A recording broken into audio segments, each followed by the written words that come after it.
Hi everyone, this is Ayush and welcome to the next lecture जिसमें हम पढ़ने वाले हैं फ्रिक्शन के बारे में। सुनने में आया है आपकी जिंदगी बड़ी स्मूथ चल रही है, तो हम आपकी जिंदगी में थोड़ा फ्रिक्शन लेके आ गए हैं। तो फ्रिक्शन पढ़ेंगे दोस्त, फ्रिक्शन के बारे में पढ़ेंगे। तो थोड़ा चैप्टर के बारे में जान लेते हैं। भैया आप जानते हो वन शॉट का मतलब यही होता है मैक्सिमम कवरेज इन मिनिमम टाइम। तो ज्यादा थ्योरीज में भी टाइम वेस्ट मत करिए। आपको पता है बहुत टाइम वेस्ट करके देखा हो, कुछ फायदा तो हुआ नहीं।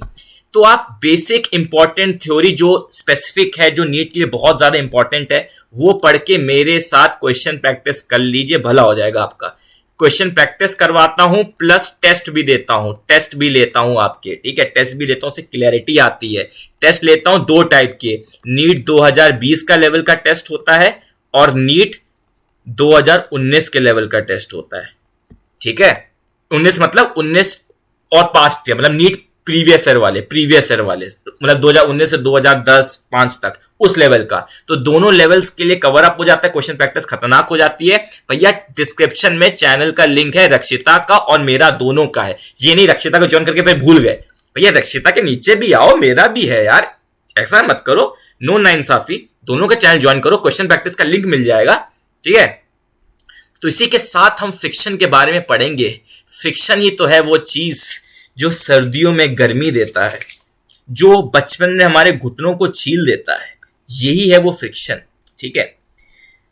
ऑलराइट, फ्रिक्शन के बारे में पढ़ते हैं, चलिए। तो सर फ्रिक्शन होता क्या है? फ्रिक्शन होता क्या भैया जी? फ्रिक्शन होता है फोर्स, बस। फ्रिक्शन एक फोर्स है, मतलब इसकी ऐसा यूनिट भी न्यूटन ही होगी। फ्रिक्शन एक फोर्स है, पहला पॉइंट। दूसरा पॉइंट, कहां लगता है फ्रिक्शन?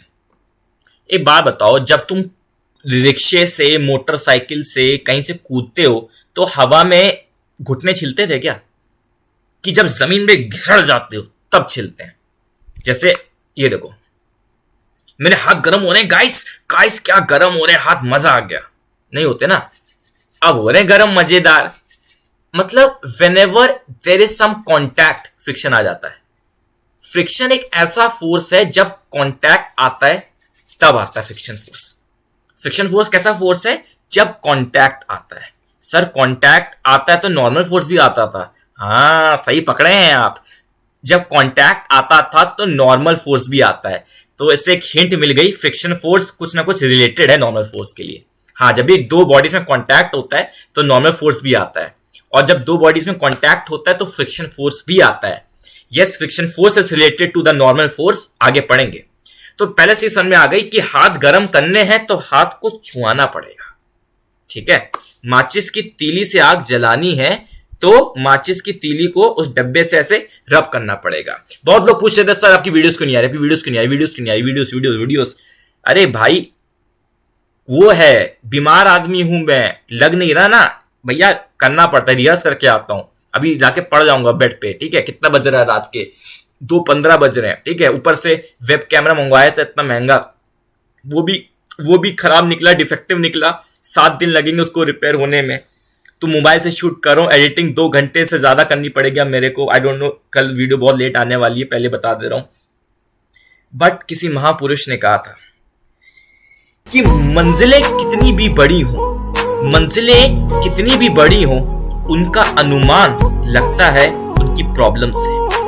जो भी रुकावटें आपकी जिंदगी में आती हैं, उनसे आप अपनी मंजिलों का अनुमान लगा सकते हैं। इसी के साथ मोटिवेशन देते हुए हम नेक्स्ट चीज पढ़ते हैं। तो फ्रिक्शन तब आता है जब कांटेक्ट हो, एक फोर्स है। सर फ्रिक्शन कहां लगता है? ये भी मैं ही बताऊं? सर मैं बताऊंगा। फ्रिक्शन एक ऐसा फोर्स है which acts opposite to the relative motion. ये तो सर फील होता है पूरा पर। घुटने ऐसे छिलते थे, ऐसे कोई घुटने आपके ऐसे घुटने होते थे, ऐसे जाते तो क्या रगड़ लगती थी, मस्त मजा आ जाता था। जैसे हाथ ऐसे किया तो भाई प्रॉपर फील हो रहा है, जलन फील हो रही है। तो फ्रिक्शन फोर्स डेफिनेटली मोशन के अपोजिट तो होता है। जैसे कोई एक बक्सा है, एक पर्टिकुलर वेलोसिटी या एक्सेलरेशन से जा रहा है, फ्रिक्शन फोर्स इधर लगेगा। तो पहला, फ्रिक्शन के लिए कांटेक्ट होना बहुत जरूरी है, ठीक है। कांटेक्ट होगा तो लगेगा। और दूसरा है मोशन होना जरूरी है, मोशन होना चाहिए। क्या मस्त हाथ गर्म हो गए, बिल्कुल ऐसा करना, जब ठंड पड़े ना आपको अपने हाथ ऐसे जोड़ लेना, क्या मस्त गर्मी मिलेगी। नहीं मिलती है, ऐसे करना पड़ता है ना, ऐसे करना पड़ता है ना। क्यों करना पड़ रहा है? You need some motion, you need some motion. समझ में आती है? समझ में आती बात? तो यहां तक सबको सभी को याद है कि भाई जहां मोशन होगा उसी के अपोजिट फ्रिक्शन फोर्स लगेगा। That's it, so easy. यहीं पे तो चीजें आसान नहीं होती दोस्त। एक वर्ड लिखा है रिलेटिव मोशन। रिलेटिव मोशन जो है यार, रिलेटिव मोशन एक ऐसी चीज है, हमने रिलेटिव वेलोसिटी तो सर, रिलेटिव मोशन तो आपने पढ़ाया नहीं, आपने नॉटी सर, नहीं पढ़ाया रिलेटिव मोशन। अरे पढ़ा देंगे, आपके लिए बहुत ज्यादा इंपॉर्टेंट भी नहीं था रिलेटिव मोशन, ठीक है, इसलिए मैं थोड़ा सा उसको रख रहा था। पढ़ा दूंगा मैं, टेंशन क्या लेते हो यार, है ना। अभी रिलेटिव मोशन में बैंकिंग प्रॉब्लम्स करनी है, रिवर बोटमैन करनी है, और जो मेन कॉन्सेप्ट है इसी सर्किट्स, ईएमआई, वो सब तो गोल है ना। हमको मॉडर्न फिजिक्स अच्छे से नहीं आता, लेकिन हम पहले ये पढ़ेंगे, तो इतना रिक्वायरमेंट नहीं है अभी, मैं उसको करवाऊंगा जरूर, ठीक है, भरोसा रखो। अब देखो यार, फॉर एग्जाम्पल एक ऑब्जेक्ट है, एक ऑब्जेक्ट है, देखो मैं रिलेटिव मोशन का कॉन्सेप्ट बताने जा रहा हूं। एक ऑब्जेक्ट है, ये गोल गोल ऑब्जेक्ट है, ठीक है, ऐसे फुटबॉल मान लो, एक पर्टिकुलर वेलोसिटी से आगे जा रही है फुटबॉल, ठीक है, पर्टिकुलर वेलोसिटी से फुटबॉल आगे जा रही है। थोड़ा जूम इन करो जरा, थोड़ा जूम इन करो। आपको आपको ये तो एक क्लासिकल एग्जांपल ले रहा हूं, फिर एक बढ़िया एग्जांपल दूंगा। देखो कि आप थोड़ा सा जूम इन करके देखो तो आपको ये लगेगा ये पार्टिकल ऐसे, मान लो बॉल ऐसे घूमती हुई जा रही है, बॉल ऐसे घूमती हुई जा रही है, क्या आपको फील आ रहा है पार्टिकल ऐसे घूमेगा, ये पार्टिकल ऐसे घूमेगा, ये पार्टिकल ऐसे घूमेगा, और ये पार्टिकल कुछ ऐसे घूमेगा। फील आ रहा है कि नहीं आ रहा? थोड़ा सा ये ऑब्जेक्ट का रोटेशन ऐसा है, ठीक है, ऐसा रोटेशन है। क्या आप ये देख पा रहे हो? लेट से ये कॉन्टैक्ट सरफेस है, कॉन्टैक्ट पॉइंट है, क्या आप देख पा रहे हो? आप ये चीज नोटिस कर पा रहे कि जो कॉन्टैक्ट सरफेस है इसके ऊपर वाले पॉइंट तो लेफ्ट जा रहे हैं, गोल घूम रहा है, गोल घूम रहा है, गोल घूम रहा है। थोड़ा सा इमेजिन करके देखो, इमेजिन करके देखो, गोल घूम रहा है। इसका नीचे वाला, अभी एक परफेक्ट एग्जांपल लूंगा, सब क्लियर हो जाएगा। अभी ये फॉर्मेलिटी के लिए बता रहा हूं, जिसको समझ में आ रहा है समझ ले, जिसको समझ में आ रहा है समझ ले। तो इसका जो नीचे वाला पॉइंट है ये लेफ्ट जा रहा है, तो लेफ्ट जा रहा है, तो कॉन्टैक्ट सरफेस सिर्फ और सिर्फ अपने ऊपर वाला पॉइंट देखती है। इसी को बोलते हैं अपना रिलेटिव पॉइंट, मतलब इस कॉन्टैक्ट सरफेस के रिलेटिव, इसके रिलेटिव जो ऊपर उसके खोपड़ी पे जो ऑब्जेक्ट है वो किधर जा रहा है, उसको लगेगा लेफ्ट जा रहा है, फ्रिक्शन फोर्स राइट लग जाएगा, फ्रिक्शन फोर्स राइट लग जाएगा। Yes, friction force supports the football, football या बॉल, ठीक है। एक क्लियर एग्जांपल दूं, एक और एग्जांपल दूं, अपने हाथों को ऐसे लो, रामदेव बाबा वाली फीलिंग आ रही है। अपने हाथों को ऐसे लो, एक लंबी सांस अंदर लो, फिर बाहर निकालो। अब इन दोनों हाथों को ऊपर ले जाओ, सच्ची करो, ऊपर ले जाओ नीचे ले जाओ, ऊपर ले जाओ नीचे ले जाओ, ऊपर ले जाओ नीचे ले जाओ। गर्मी आ रही है हाथों में, फील हो रही है ना? अब ऐसे करो, अब ऐसे करो, अब फील हो रही है। ऐसे क्यों नहीं फील हो रही थी? मोशन तो हो ही रहा है, मोशन तो हो रहा है, बट रिलेटिव मोशन नहीं हो रहा। देखो यार, समझना, रिलेटिव मोशन तो पढ़ा ही नहीं हमने सर, कहां सर पढ़ाते हो नहीं, फिर कहते हो रिलेटिव मोशन अप्लाई करो। अरे यार, ये वेलोसिटी अगर 10 मीटर पर सेकेंड है, इतना तो पता ही होता है यार, ये वेलोसिटी 10 मीटर पर सेकेंड है, तो इन दोनों को, ये दो ऑब्जेक्ट, ये जो दो ऑब्जेक्ट्स इनको लगेगा नहीं मोशन में। अगर देखो यार, ये सरफेस देखो, ये सरफेस, ये पॉइंट खुद ही 10 मीटर पर सेकेंड से जा रहा है, और इसके खोपड़ी वाला भी 10 मीटर पर सेकेंड से जा रहा है। जैसे हम ट्रेन में बैठते हैं, ट्रेन में बैठते सामने वाला रेस्ट पे दिखता है, जबकि दोनों ही मूव कर रहे होते हैं, क्योंकि दोनों सेम वेलोसिटी से मूव कर रहे हैं। वही चीज, दो हाथों को ऐसे करने से दो हाथों की वेलोसिटी क्या है, दो हाथों की वेलोसिटी सेम है, तो फ्रिक्शन फील ही नहीं हो रहा। अब ऐसे करने से आप अपोजिट देखो, इसको ऊपर ले जाओ तो इसको नीचे ले जाते हो, ठीक है। तो मतलब फ्रिक्शन फोर्स इतना खराब नहीं है, फ्रिक्शन फोर्स आपके मोशन को हेल्प भी करता है। फ्रिक्शन फोर्स नेवर, ऐसा नहीं कि वो मोशन को हमेशा अपोज करे, वो मोशन को फेवर भी कर सकता है, बट वो रिलेटिव मोशन को अपोजिट करता है, ठीक है यार। आई होप पॉइंट क्लियर होगा। In other words I can say the friction of your love keeps my heart in motion. तो मतलब कि हमारा जो फ्रिक्शन है वो मोशन को फेवर भी कर सकता है, जैसे आपका प्यार मेरे दिल के मोशन को फेवर करता है। ओ माय गॉड, ओके, इतना समझ में आ गया, इसकी डायरेक्शन समझ में आ गई, कॉन्टैक्ट सरफेस सब कुछ समझ में आ गया। अब फ्रिक्शन का मैग्नीट्यूड समझ लेते हैं। फ्रिक्शन का मैग्नीट्यूड मैं ऐसे बोलूंगा सर, ऐसे फ्रिक्शन होता है म्यू एम जी, यही तो पढ़ा है हमने, नहीं होता है म्यू एम जी यार। फ्रिक्शन आधे लोग को यही याद होता है, फ्रिक्शन होता है mu into N, where N is the normal force, where N is the normal force. Mu क्या होता है? म्यू होता है कोफिशिएंट ऑफ फ्रिक्शन, म्यू क्या होता है? कोफिशिएंट ऑफ फ्रिक्शन, जिसकी वैल्यू 1 से 0 के बीच में होती है। कोफिशिएंट ऑफ फ्रिक्शन देखो, म्यू जितना कम उतनी चिकनी सरफेस, चिकनी सरफेस, ठीक है। तो मतलब, और म्यू जितना ज्यादा उतना ही ज्यादा छिल जाते हो, उतना ही ज्यादा घुटने छिलेंगे आपके। पेट दर्द कर रहा है यार, कैसे बनेगी वीडियो इतनी लंबी। चलो, म्यू म्यू ज्यादा उतनी सरफेस रफ हो जाएगी, और म्यू जितना कम, म्यू जीरो ही हो गया। सोचो, म्यू जीरो तो फ्रिक्शन फोर्स है ही नहीं, तो इतना भी भाई, इतना भी जीरो भी फ्रिक्शन नहीं होता, ठीक है। तो फ्रिक्शन, म्यू जितना कम फ्रिक्शन उतना कम, उतना ही चिकनी सिल्की स्मूथ, जैसे मेरे बालों की तरह, उतनी स्मूथ सरफेस। और आप देख सकते हो ये जो फ्रीक्वेंसी बोल रहा था, जो फ्रिक्शन है वो म्यू टाइम्स एन है। N is the normal force. Sir देखो, this is how it is related. देखो, अगर कांटेक्ट है तो नॉर्मल फोर्स है, नॉर्मल फोर्स है तो फ्रिक्शन है। इसलिए बोला था कि फ्रिक्शन फोर्स के लिए भी कांटेक्ट बहुत जरूरी है। तो फ्रिक्शन फोर्स के लिए दो चीजें जरूरी हो गई। फ्रिक्शन फोर्स के लिए नॉर्मल फोर्स जरूरी है, मतलब कांटेक्ट। दूसरा रिलेटिव मोशन, मतलब कि हाथों को ऐसे करने पे नॉर्मल फोर्स तो है बट रिलेटिव मोशन नहीं है। स्टैटिक फ्रिक्शन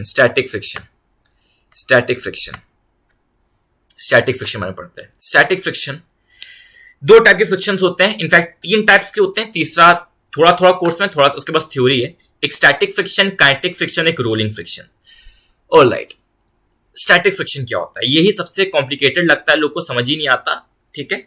स्टैटिक फ्रिक्शन और काइनेटिक फ्रिक्शन। पहले स्टैटिक और काइनेटिक की बात कर लेते हैं। काइनेटिक को कभी कुछ लोग स्लाइडिंग फ्रिक्शन भी बोलते हैं। देखो, what is static friction? It is variable, value can be 0 to max value is equal to mu n, if f external is less than mu n। ये क्या, अरे कुछ नहीं, छोड़ दे। देखो भाई, स्टैटिक फ्रिक्शन क्या है?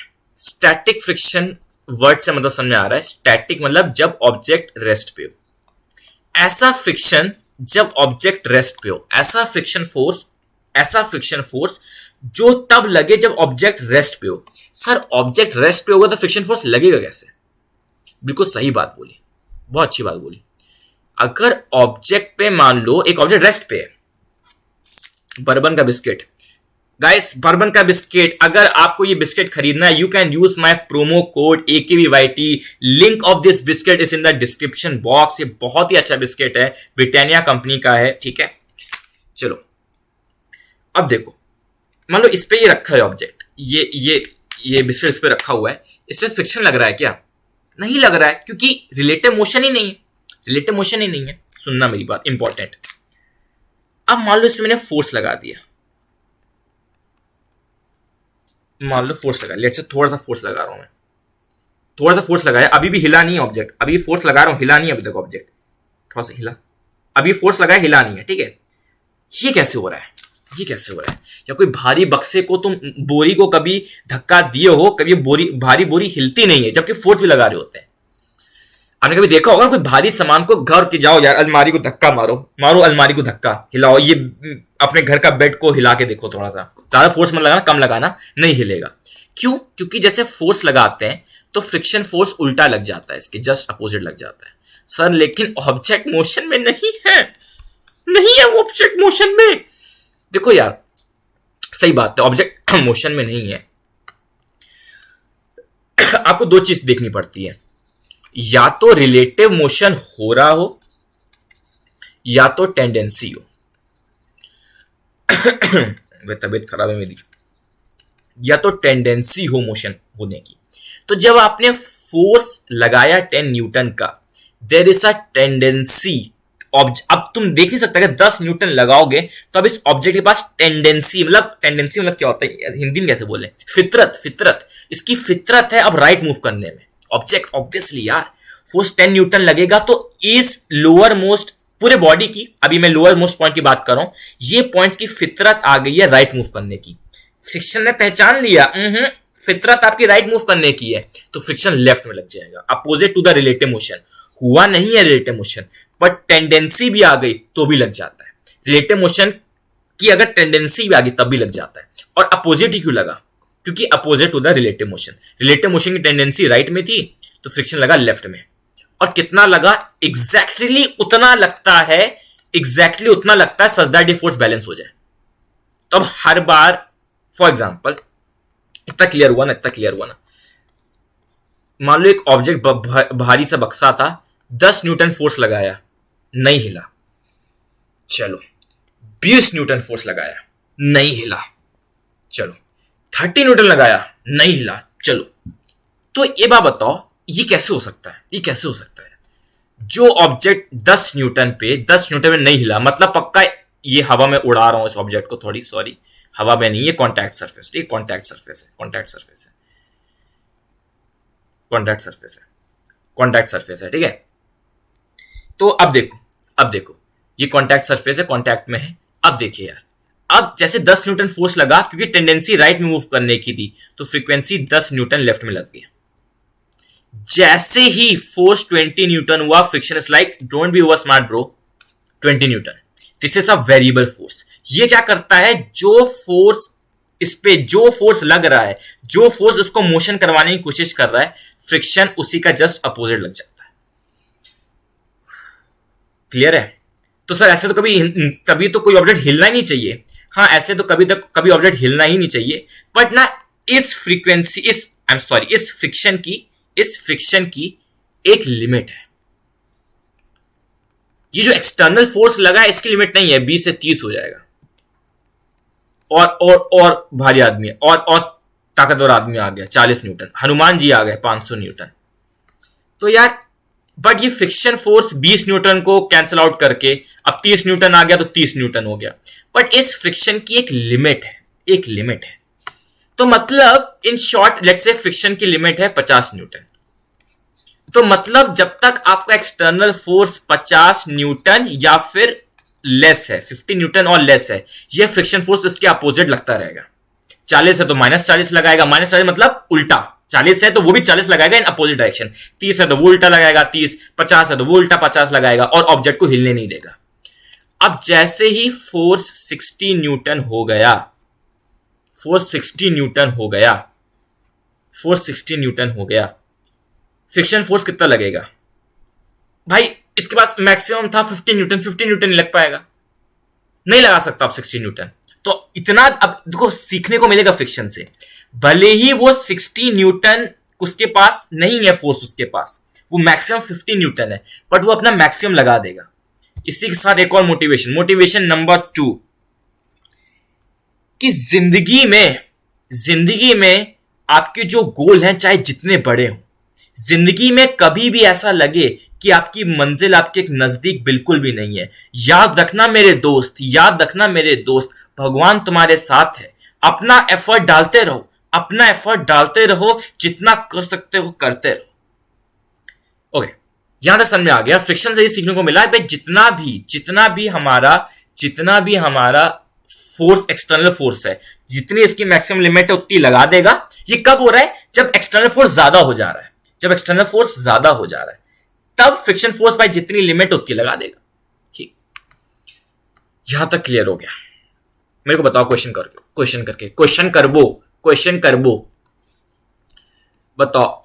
एफ मैक्सिमम लिमिट है 60 न्यूटन, तो एक बार फोर्स लगा है 10 न्यूटन, एक फोर्स लग रहा है इस पे, तो बताओ कौन सा फोर्स इसको मूव करवा सकता है?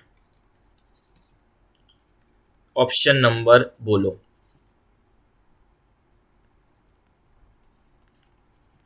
कौन सा फोर्स इसको मूव करवा सकता है? आंसर इज सी, इसे मूव करवा सकता है। ठीक है, मेरे को बताओ एक केस में फ्रिक्शन फोर्स कितना लगेगा? अगर 10 न्यूटन होगा तो फ्रिक्शन फोर्स किधर लगेगा? 16 न्यूटन लगेगा, है कि नहीं? अपोजिट डायरेक्शन में नहीं यार, -10 लगेगा। मतलब 10 लगेगा, -10 मतलब माइनस करना समझते हैं, माइनस का मतलब अपोजिट डायरेक्शन, तो 10 न्यूटन लगेगा इन अपोजिट डायरेक्शन। इसमें भी 35 लग जाएगा, मतलब -35 मतलब 35 इन अपोजिट डायरेक्शन। इसमें भी 60 है तो -60 लग जाएगा और कैंसिल आउट कर जाएगा। इसमें कितना लगेगा? -16 न्यूटन ही लगेगा। क्लियर है? क्लियर है? चलो भाई, अब देखते हैं यार। अब देखें सर, अब सबको समझ में आ गया, फ्रिक्शन पूरा क्लियर होता जा रहा है, बट मेरे को ये बता दो एफ मैक्स कैसे निकालते हैं? एफ मैक्स पता कैसे निकालते हैं? म्यू एन, जो फॉर्मूला था म्यू एन का, that is F max, that is F max, वही एफ मैक्स था। तो भैया फ्रिक्शन फोर्स हमेशा म्यू एन लगता है क्या? क्वेश्चन नंबर 1, क्या फ्रिक्शन फोर्स हमेशा म्यू एन लगता है? नहीं लगता म्यू एन यार, वो डिपेंड करता है भाई। भले पहले देखो एफ मैक्स 60 न्यूटन है, क्या इसका मतलब वो हमेशा 60 न्यूटन ही लगेगा? नहीं यार, वो डिपेंड करेगा कि भाई 10 न्यूटन लग रहा है तो उल्टा 10 ही देगा। अरे छोटा सा बच्चा तुम्हारे साथ शरारत करे तो तुम उसको उसी हिसाब से जवाब दोगे ना, गाली गलौज करोगे? जब कोई 2 साल का बच्चा आया तुम्हें कुछ कर दे रहा है तो तुम उसको उसी हिसाब से रिप्लाई करोगे, रिप्लाई मतलब उसी हिसाब से उसका रिएक्शन होगा। अब कोई जवान आदमी 18 साल का तुम्हारे साथ बदतमीजी करे तो उस हिसाब से जवाब देंगे। ऐसा थोड़ी कि मेरी बस एक ही टोन है, मैं 80 साल के बुढ़े और 2 साल के बच्चे के साथ सेम बात करूंगा, सेम वैसी गाली दूंगा, ऐसा थोड़ी होता है ना? डिपेंड सामने वाला कैसा इंसान है, उस हिसाब से हमारा रिएक्शन अलग अलग होता है। बट एक लिमिट है सबकी भाई, एक लिमिट है झेलने की सबकी, वैसा सीन है। तो फ्रिक्शन की भी झेलने की लिमिट है, ठीक है? तो मैंने पहला क्वेश्चन आता है कि एफ मैक्स हमेशा म्यू, सॉरी 2 क्वेश्चन आ रहे हैं मेरे साथ। पहला क्या एफ मैक्स हमेशा म्यू एन होता है? This is true, F max mu N है, ये ट्रू है। क्या फ्रिक्शन हमेशा म्यू एन ही लगता है? क्या फ्रिक्शन फोर्स हमेशा म्यू एन ही लगता है? आंसर इज फॉल्स, नहीं, क्योंकि म्यू एन एफ मैक्स है। पर ये एफ मैक्स कब लगेगा यार? कब लगेगा? जब जरूरत होगी, जब आपका एक्सटर्नल फोर्स एफ मैक्स के बराबर हो जाए, जब आपका एक्सटर्नल फोर्स एक्स मैक्स से भी एक्सीड कर जाए। याद है मोटिवेशन लेवल 2, मोटिवेशन 2 मेरा था कि अगर फोर्स बहुत ज्यादा भी हो गया, जितना तुम्हारे पास है तुम उतना तो दे ही दो। ओहो हो, नहीं समझ में आया। एक क्वेश्चन करवा के दिखाते हैं, एक क्वेश्चन करके देखते हैं। आपको ये बताना है, ये ऑब्जेक्ट है 10 kg का, ये ग्राउंड पे रखा है, ये ग्राउंड पे रखा है, ठीक है? फोर्स लग गया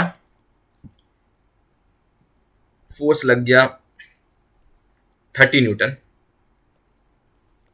और इस सरफेस का म्यू दे रखा है, इसको बोलते हैं mu S, coefficient of static friction.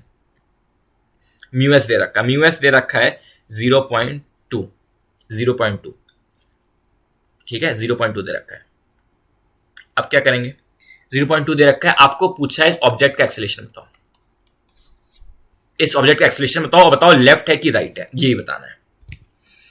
Solve करो, solve it baby, solve it, come on, solve करिए, पॉज करिए, सॉल्व करिए। तो सॉल्व करने की कोशिश करते हैं। पहला भाई, सबसे पहला काम एफ मैक्स निकालो। सबसे पहला काम हम मैक्सिमम लिमिट निकालेंगे हमारे फ्रिक्शन फोर्स की। मैक्सिमम लिमिट क्या है? वो होती है mu into N, 0.2 into N. Normal force क्या होगा भैया? एफबीडी में सीखा था, न्यूटन लॉ में सीखा था, नॉर्मल फोर्स हो जाएगा एन। इस केस में नॉर्मल फोर्स हो जाएगा mg के बराबर, मतलब 0.2 into 10 into 10, that is hi रब्बा 20 न्यूटन। एफ मैक्स आया है 20 न्यूटन, और एक्सटर्नल फोर्स लग रहा था 30 न्यूटन। तो एक्सेलरेशन होगा कि नहीं होगा? आंसर इज होगा। कितना हो बे भैया? देखो एफ मैक्स तो 20 लगा सकता था, तो 20 लगा लेगा, 20 न्यूटन लगा लेगा। यहां 30 न्यूटन लग रहा है, तो नेट फोर्स कितना बचा? 10 न्यूटन। मैं याद करो यार, ये बताया था ऐसा कुछ करके यार। ये 30 न्यूटन इधर है, ये 20 न्यूटन इधर है, तो 30 न्यूटन राइट में, मोशन राइट में होगा कि नहीं होगा? तो 30 newton minus 20 newton is equal to ma, 10 newton is equal to ma, a is equal to 10/3। अब एक क्वेश्चन करके देखना, f is equal to, same question, अगर 10 न्यूटन होता तो एक्सेलरेशन क्या होता? एक्सेलरेशन 0 आता, खुद डिराइव करना। हाय क्लियर है? क्या यहां तक कॉन्सेप्ट क्लियर हुए?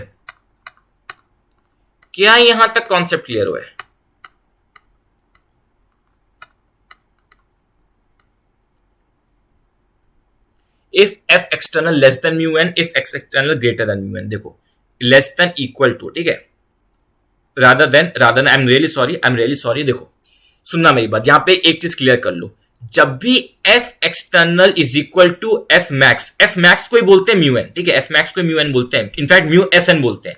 म्यू एस एन मतलब coefficient of static friction into N, ठीक है, म्यू एन अभी लिख देता हूं। तो अगर आपका एफ एक्सटर्नल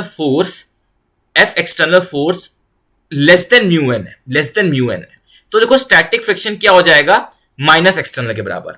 अगर 10 न्यूटन है माइनस 10 न्यूटन, अपोजिट डायरेक्शन में 10 न्यूटन, 10 न्यूटन का -10 देगा जवाब, 20 न्यूटन का जवाब -20 से देगा, -30 न्यूटन का जवाब -30 न्यूटन से देगा। लेकिन अगर एफ एक्सटर्नल ज्यादा हो गया, 1000 न्यूटन, 1000 न्यूटन हो गया, 1000 न्यूटन हो गया, अब अपोजिट डायरेक्शन में लग सकता था लेट से सिर्फ 40 न्यूटन ही, ठीक है, -40 ही लग जाएगा, -40 ही लग जाएगा। तो अगर F external greater than mu N है तो ये होगा, अगर सर इक्वल होगा तो, अरे इक्वल में कोई भी केस ले लो, किसी में इक्वल टू लगा सकते हो, किसी में इक्वल टू लगा सकते हो, किसी में इक्वल टू लगा सकते हो, क्योंकि जब एफ एक्सटर्नल 60 न्यूटन हो गया, एफ एक्सटर्नल लेट से 40 न्यूटन है, और एफ मैक्स जो है वो भी 40 न्यूटन है, वो भी 40 न्यूटन है। जैसे वो इक्वल हो गए, जब वो इक्वल हो गए तब भी तो एफ मैक्स -40 लगेगा ना, -40 लगेगा ना, तो इसको इक्वल टू यहां पे कर दो, इक्वल टू यहां पे आप कर दो, ठीक है। I hope point is clear. कुछ क्वेश्चन करें यार, कुछ क्वेश्चन करते हैं, ये क्वेश्चन करो यार, एक अच्छा क्वेश्चन है,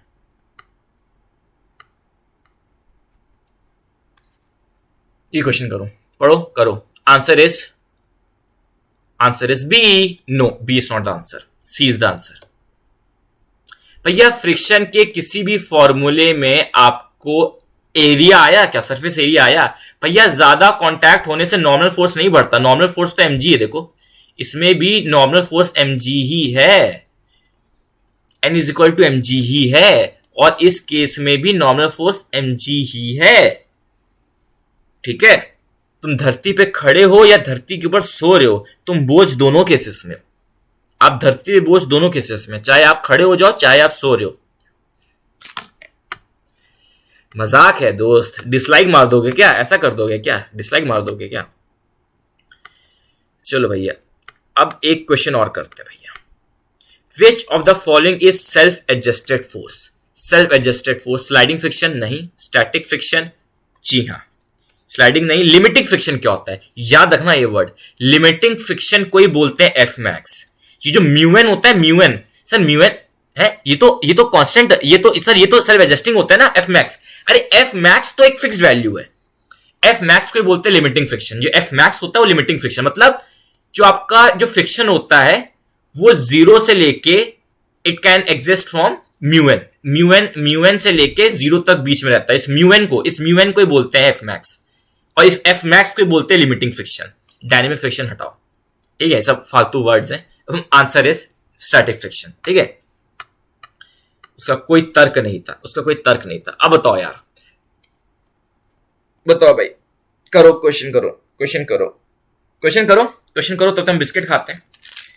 क्वेश्चन करिए, हम बिस्किट खाते हैं। कमेंट करो, कमेंट करो, गलती मत करना यार, गलती कर दोगे मैं मार दूंगा।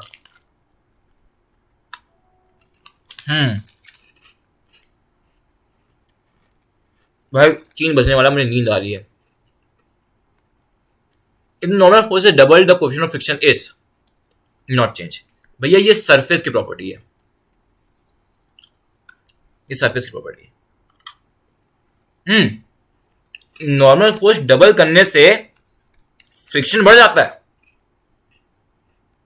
देखो फ्रिक्शन इज म्यू एन,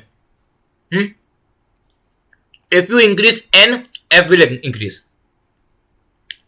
मोटे आदमी को ज्यादा चोट लगेगी अगर कोई मोटा आदमी, मोटा मतलब कोई हैवी आदमी कोई रफ सरफेस पे घिसेगा तो उसे ज्यादा दर्द होगा, क्योंकि नॉर्मल फोर्स ज्यादा होने से फ्रिक्शन ज्यादा हो रहा है ना, इसलिए नहीं क्योंकि उसके लिए सरफेस ज्यादा रफ है।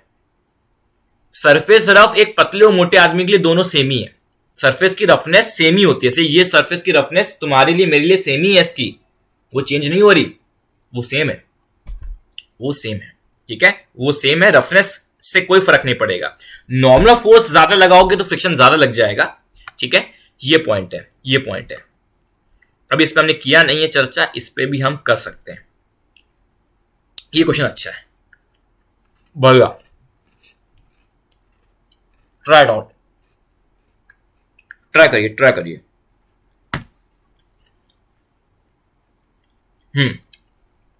देखिए, coefficient of static friction mu S दे रखा है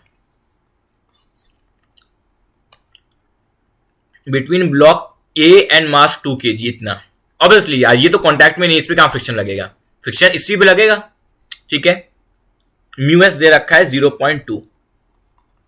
what will be the maximum mass value of block B so that 2 blocks do not move. मतलब यार ये सरफेस फ्रिक्शन वाली है, मतलब यहां पे लटकाने से भी ये ऑब्जेक्ट हिल नहीं रहा, तो वो पूछ रहा है मैं कितना मैक्सिमम डाल सकता हूं सच दैट ये हिले ना। मैं मैक्सिमम कितना लोड डाल सकता हूं। सोचो ये कुछ लोड डाल रहा होगा, खींचता होगा, ये स्ट्रिंग खींचती होगी, तो जूम कर लेता हूं, ये स्ट्रिंग खींचती होगी कि नहीं खींचती होगी यार। ये ऑब्जेक्ट नीचे खींचता होगा, ये ऑब्जेक्ट नीचे खींचता होगा, तो ये स्ट्रिंग राइट में खींचती होगी, तो ये ऑब्जेक्ट भी राइट में खींचना चाहता होगा, बट फ्रिक्शन कहता होगा नहीं, फ्रिक्शन खींचने नहीं देता होगा। तो वो कहता है लेट से मास 10 kg रखा तब भी नहीं हिला, 20 kg रखा तब भी नहीं हिला, 30 kg रखा तब भी नहीं हिला। क्यों नहीं हिल पा रहा? क्योंकि जो एफ मैक्स है बहुत शक्तिशाली होगा, एफ मैक्स बहुत शक्तिशाली है। अभी तक आपने एफ मैक्स की रेंज को बीट नहीं किया है, क्या पता 40 kg के बाद वो हिलने लग जाए। मतलब 40 kg वो मैक्सिमम वेट है जहां तक ऑब्जेक्ट रुक सकता है। 40 kg के बाद एफ मैक्स लाइक मैं और फोर्स नहीं लगा सकता, ठीक है। मैं सॉल्व करने की कोशिश करता हूं। आपने एक चीज नोटिस करी होगी, ये है फ्रिक्शन फोर्स, ठीक है। तो एक्सेलेरेशन का एक फॉर्मूला था, नेट ड्रैगिंग फोर्स, कितना ड्रैग मतलब जो मोशन करवाता है, मोशन इधर करवाता है, बैटरी हर जगह की लो हो रही मेरी। ये ब्लॉक बी का मास क्या है यार, बताओ जरा। अच्छा पूछा है, ब्लॉक बी का मास पूछा है, ठीक है। एक्सेलेरेशन होगा net dragging force, net dragging force भाई, ड्रैगिंग फोर्स वो होता है जो खींचता है, ये खींच रहा है, ठीक है। ड्रैगिंग फोर्स वो होता है जो मोशन करवाता है। तो नेट ड्रैगिंग फोर्स क्या है, एम बी जी माइनस नेट अपोजिंग फोर्स क्या होगा। यहां पे भैया एनएलएम में पढ़ा था यार, ऐसे ऑब्जेक्ट का ये एमजी, इस ऑब्जेक्ट का एमजी अपोजिंग फोर्स नहीं है। ये एमजी देखो कहां लग रहा है, ये एमजी नीचे लग रहा है, ये जाना राइट में जाना चाहता है।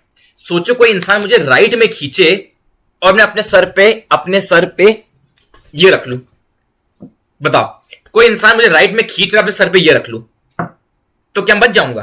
क्या मैं बच जाऊंगा? बताओ जरा। अब कोई इंसान मुझे राइट में खींच रहा है तो मैं कहूं कि तू मेरे को लेफ्ट में खींच, तब फायदा है ना। अब कोई राइट में खींच रहा है, मैं कह दूं भाई ऊपर खींच, मेरे बाल खींच, क्या फायदा होगा? तभी मैं राइट में खींच जाऊंगा। तो नेट ड्रैगिंग फोर्स यहां पे क्या होगा, फ्रिक्शन वाला, minus F upon M A plus M B. पूछा है मुझे मैक्सिमम चाहिए मास, मतलब पूरा फोर्स, अपना मैक्सिमम फोर्स लगा दो। मतलब mg जो आपका जो मास b है, मैक्सिमम वैल्यू पूछी, मतलब कितना मैक्सिमम लोड डाल सकता हूं, मतलब ये फ्रिक्शन अपनी मैक्स, तो मगर मुझे फाइंड करना है, वो मैक्सिमम मास फाइंड करना है। What I do is minus mu N करूंगा। म्यू एन क्यों किया सर आपने? म्यू एन इसलिए किया क्योंकि मुझे एफ मैक्स, मैं एफ मैक्स क्यों पुट कर रहा हूं, बिकॉज क्वेश्चन में गिवन है मैक्सिमम वैल्यू ऑफ मास, मतलब अपना मैक्सिमम फ्रिक्शन बता दो। मैंने मैक्सिमम फ्रिक्शन पुट कर दिया, अब मैं निकालूंगा मास। मैक्सिमम फ्रिक्शन पुट करने के बाद भी ऑब्जेक्ट हिला नहीं, मतलब एक्सेलेरेशन 0 है। ऑब्जेक्ट शुड नॉट मूव, मतलब एक्सेलेरेशन अभी भी 0 है, तो इससे आप मास निकालिए। तो मास mvg होगा म्यू एन, तो मास आ जाएगा म्यू एन अपॉन जी। अब ये n क्या है, नॉर्मल फोर्स क्या है? नॉर्मल फोर्स होगा भाई कॉन्टैक्ट, जहां कॉन्टैक्ट लगा है, नॉर्मल फोर्स होगा mu into m a g upon g, mu into m a. ये आपका आंसर आ जाएगा। कहां गया? ठीक है, ये आपका म्यू इंटू एम ए आपका आंसर आ गया, mu into m a, I am sorry. तो एम बी क्या आ गया, म्यू इंटू एम ए। तो एम बी शायद आपसे पूछा है, एम बी पूछा है, एम ए गिवन है और म्यू भी गिवन है, ठीक है। 2 kg है, 2 kg है, 0.2 इंटू 2 kg तो 0.4। ठीक है, ये गिवन है 0.2 इंटू 2 0.4। ठीक है, क्लियर है, क्लियर है। तो एक्सेलेरेशन 0 क्यों पुट किया? क्योंकि ऑब्जेक्ट को मूव नहीं करवाना है। मतलब एक्सेलेरेशन तो फाइंड, एक्सेलेरेशन फॉर्मूला निकाल लिया, अब एक्सेलेरेशन 0 है क्योंकि object is still not moving. ओहो हो भाई साहब, अब बात करते हैं काइनेटिक फ्रिक्शन का। बहुत सिंपल सी चीज है, ये काइनेटिक फ्रिक्शन एक कांस्टेंट है। ये काइनेटिक फ्रिक्शन की बात तब करते हैं जब ऑब्जेक्ट मोशन में है। जब ऑब्जेक्ट मोशन में है, रेस्ट का केस ही खत्म। जब ऑब्जेक्ट मोशन में होता है, जब ऑब्जेक्ट मोशन में होता है, जब ऑब्जेक्ट मोशन एक पर्टिकुलर वेलोसिटी से मूव कर रहा है, ऑब्जेक्ट मोशन में, तब फोर्स क्या लगेगा? Kinetic friction. इसकी वैल्यू फिक्स है, इसका वैल्यू फिक्स है म्यू के इंटू एन।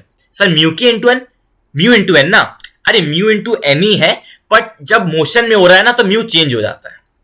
ये एक छोटा सा चीज है, थोड़ा सा याद कर लो, याद इन द सेंस माइंड में रखो। जब ऑब्जेक्ट मूव कर रहा होता है ना तब म्यू डिफरेंट होता है, क्वेश्चन में दिया रहता है। हाँ ठीक है, इसको बोलते हैं म्यू के इंटू एन, क्योंकि जब ऑब्जेक्ट मोशन में कर रहा होता है, मोशन कर रहा होता है तो म्यू डिफरेंट होता है, और ऑब्जेक्ट जब रेस्ट पे होता है तो म्यू डिफरेंट होता है। To be very precise, mu ज्यादा होता है म्यू के से। तो जब ऑब्जेक्ट मोशन में कर रहा होता है तो फ्रिक्शन, आई एम सॉरी, जब ऑब्जेक्ट मोशन कर रहा होता है तो जो रफनेस होती है, जो म्यू के, जो म्यू है ऑफ दैट सरफेस थोड़ा कम होती है, कम फील होती है। ठीक है, तो ये चीज याद रखना। तो ये चीज अच्छा पॉइंट है कि जो म्यू के होता है, म्यू के जो होता है वो कम होता है जब ऑब्जेक्ट मोशन कर रहा है। ऑब्जेक्ट जब मोशन कर रहा है तो आप ऐसा भी कह सकते हो, आप ऐसा भी कह सकते हो, ऑब्जेक्ट जब मोशन करता है तो फ्रिक्शन कम लगता है। नॉर्मल फोर्स तो वही है mg, नॉर्मल फोर्स हमेशा mg नहीं होता दोस्तों, वो तो डिपेंड करता है। हम बहुत सिंपल, हमारे क्वेश्चन सिंपल आते हैं जेई और नीट में, तो ऐसा mg आ रहा है नॉर्मल, बार बार होता है म्यू इंटू एन ही है। तो फ्रिक्शन फोर्स क्या होगा? कम हो जाता है। क्यों क्यों क्यों क्यों? क्योंकि जैसे ऑब्जेक्ट लेट से रेस्ट पे था तो फ्रिक्शन फोर्स लग रहा था mu s into n, max की बात कर रहा हूं, और जैसे मोशन में आया फ्रिक्शन हो जाता है म्यू के इंटू एन, म्यू के इंटू एन आ जाता है, म्यू के इंटू कम हो जाता है थोड़ा सा। मतलब एक मूविंग ऑब्जेक्ट को फ्रिक्शन थोड़ा सा कम लगता है। ये एक छोटा सा पॉइंट है, छोटा सा पॉइंट है, बट आपको हमेशा दिया जाता है म्यू एस और म्यू के। अगर नहीं गिवन है, अगर म्यू एस, और क्वेश्चन करवाऊंगा क्लियरिटी आएगी, अगर म्यू एस और म्यू के गिवन नहीं है, मतलब गिवन इन द सेंस सिर्फ एक ही गिवन है, सिर्फ ऐसे गिवन है म्यू गिवन है, म्यू गिवन है, बस एक ही गिवन है, तो मतलब आपका म्यू एस और म्यू के सेम है।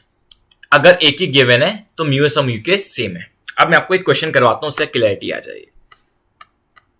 एक क्वेश्चन करवाता हूं, उससे आएगी क्लैरिटी, उससे आएगी क्लैरिटी। ठीक है, उससे आएगी क्लैरिटी, उससे आएगी क्लैरिटी। एक ऑब्जेक्ट है, एक ऑब्जेक्ट है, वही क्वेश्चन करवाऊंगा, वही क्वेश्चन करवाऊंगा। अब देखना, अब देखना, थोड़ा सा पहले एक क्वेश्चन अभी मैं सॉल्व करता हूं फिर आपको दूंगा। मान लीजिए ये रेस्ट पे है, मान लीजिए ये रेस्ट पे है, फोर्स लगा 10 न्यूटन का, रेस्ट पे, और फ्रिक्शन एफ मैक्स जो है भैया, एफ मैक्स स्टैटिक फ्रिक्शन, तभी मैंने बोला था एफ मैक्स होता है mu S n. F max कभी म्यू के इंटू एन नहीं होता, क्योंकि म्यू के लेस देन म्यू एस होता है। एफ मैक्स हमेशा म्यू एस इंटू एन होता है। तो एफ मैक्स की जो वैल्यू है वो है लेट से 30 न्यूटन। तो अभी बताओ, पहले केस में जब फोर्स 10 न्यूटन है तो फ्रिक्शन कितना लगेगा? -10 न्यूटन, और रेस्ट पे रखेगा। अगर फ्रिक्शन, सॉरी, जब एक्सटर्नल फोर्स 29 न्यूटन है तो फ्रिक्शन कितना लगेगा? -29 न्यूटन। फ्रिक्शन कितना लगेगा? -29 न्यूटन, कैंसिल आउट कर देगा। तीसरा, एक्सटर्नल फोर्स 30 न्यूटन है, एक्सटर्नल फोर्स 30 न्यूटन है, फ्रिक्शन लगेगा -30 न्यूटन।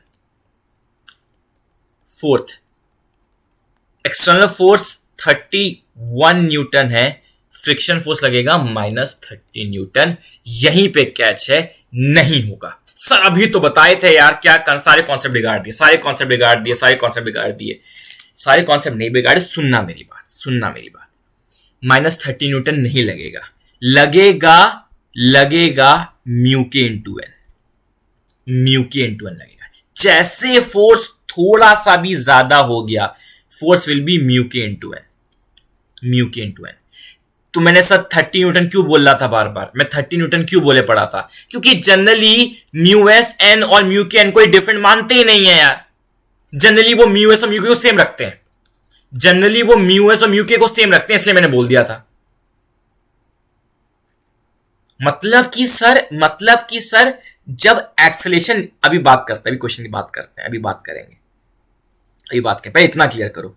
जैसे फोर्स इतना हो गया 30.00001 न्यूटन हो गया, फोर्स -30 नहीं लगेगा, वो माइनस म्यू के इंटू एन लगेगा, म्यू के इंटू एन लगेगा, म्यू के इंटू एन लग जाएगा। जी हाँ, ठीक है। अब म्यू के into n generally mu S n के बराबर कर देते हैं, तो उसको बोल देते हैं हाँ भाई -30 न्यूटन ही लगेगा। एक क्वेश्चन के एक न्यूमेरिकल क्वेश्चन सॉल्व करते हैं, जो ऊपर सॉल्व किया था वही करते हैं ताकि क्लैरिटी है। जल्दी समराइज करना है भैया, एडिटिंग में बहुत टाइम लगेगा। चलो भाई, कहां गया क्वेश्चन, कहां गया क्वेश्चन, ये क्वेश्चन था, इसी क्वेश्चन करते हैं, यही क्वेश्चन फाइंड करते हैं। ठीक है, इस क्वेश्चन में मैंने आपको म्यू एस दे रखा था, ये 30 न्यूटन था, म्यू एस दे रखा था 0.2 और पूछा था एक्सेलेरेशन, अगर याद हो तो, एक्सेलेरेशन याद हो तो ये पूछा था। तो एक्सेलेरेशन कैसे निकाला था आपने, एक्सेलेरेशन पूछा था तो आपने देखा था एफ मैक्स, जहां तक मुझे पता है एफ मैक्स इसका 20 न्यूटन आया था, एफ मैक्स आया था 20 न्यूटन। तो एक्सेलेरेशन क्या होगा, एक्सेलेरेशन क्या होगा, यहां 30 न्यूटन लगेगा, अपोजिट डायरेक्शन में एफ मैक्स नहीं लगेगा, म्यू के इंटू एन लगेगा, बट यहां गिवन ही नहीं है, यहां गिवन ही नहीं है, अपोजिट डायरेक्शन म्यू के एन लगना था बट गिवन ही नहीं है, तो म्यू एस एन मानेंगे। तो एक्सेलेरेशन हो जाएगा 30 न्यूटन राइट में माइनस वही चीज 0.2 इंटू एन, ठीक है, अपॉन मास जो निकाला था। तो अभी जो एक्सेलेरेशन निकाला था, एक्सेलेरेशन जो निकाला था, फिर से सॉल्व कर देता हूं यार ताकि कंफ्यूजन ना हो। एफ मैक्स 20 न्यूटन आया था, तो एक्सेलेरेशन क्या निकला था, यहां 30 न्यूटन था minus 20 Newton F max upon mass 3। Sir F max से क्यों कर रहे हो माइनस, भैया एफ मैक्स से माइनस क्यों कर रहा हूं, क्योंकि भैया एफ आपको म्यू के गिवन ही नहीं है। अगर म्यू के गिवन होगा तो माइनस करोगे म्यू के एन से, नहीं गिवन है तो क्या करोगे, तो म्यू एस ही हमारा म्यू के बराबर है। इसको मैं अच्छे से सॉल्व करके दिखाता हूं, अच्छे सॉल्व करके दिखाता हूं। देखो सीखो। ओके, थोड़ा सा ब्राइटनेस बढ़ा दे भाई, अपना चेहरे की चमक बढ़ा दे। देखो यार, आप पे लगा है फोर्स 30 न्यूटन, म्यू एस है 0.2, म्यू के है 0.1। अच्छा एक बात बताओ, छोटे छोटे क्वेश्चन आते हैं, f is equal to mu N है, म्यू की यूनिट क्या होगी, म्यू की यूनिट क्या होगी, फोर्स भी न्यूटन में, नॉर्मल फोर्स भी न्यूटन है, Newton Newton cancel, mu is a unitless and dimensionless quantity, unitless और डायमेंशनलेस कांस्टेंट है, कोई यूनिट नहीं है, ठीक है। 0.2 0.1 म्यू के इतना, अब ये दोनों वैल्यूज के मैंने अब आपसे पूछा है, याद रखना म्यू के तभी आएगा जब एफ एक्सटर्नल ज्यादा हो जाए एफ मैक्स से, मतलब जब मोशन की बात आई तभी म्यू के का यूज करोगे। जैसे मोशन आया, मोशन कब आ सकता है, जब 30 न्यूटन ग्रेटर देन हो जाए एफ मैक्स से। क्वेश्चन प्रैक्टिस में जरूर आना, उससे क्लियरिटी ज्यादा होगी। यहां पे बहुत सारे टाइप के स्टूडेंट्स हैं, बहुत लोगों को रिपीटेड लगेगा कॉन्सेप्ट। सुनना भी, क्वेश्चन सॉल्व करते हैं। पूछा एक्सेलेरेशन क्या होगा, पहले मैं एफ मैक्स निकालूंगा। एफ मैक्स होता है mu into n, f max होगा 0.2 इंटू एन, एन क्या है भाई, एन क्या mg के बराबर, मास 10 kg है, तो आ जाएगा 20 न्यूटन। तो मतलब 20 न्यूटन, एफ मैक्स क्या है 20 न्यूटन, मतलब हमारा एक्सटर्नल फोर्स हमारे एफ मैक्स से ज्यादा है। इसका मतलब ऑब्जेक्ट विल मूव, जैसे ऑब्जेक्ट मूव करेगा तो एक्चुअल जो अपोजिंग फ्रिक्शन फोर्स है that will not be F max, that will be mu के into N, that will be 0.1 into mg, that is 10 Newton.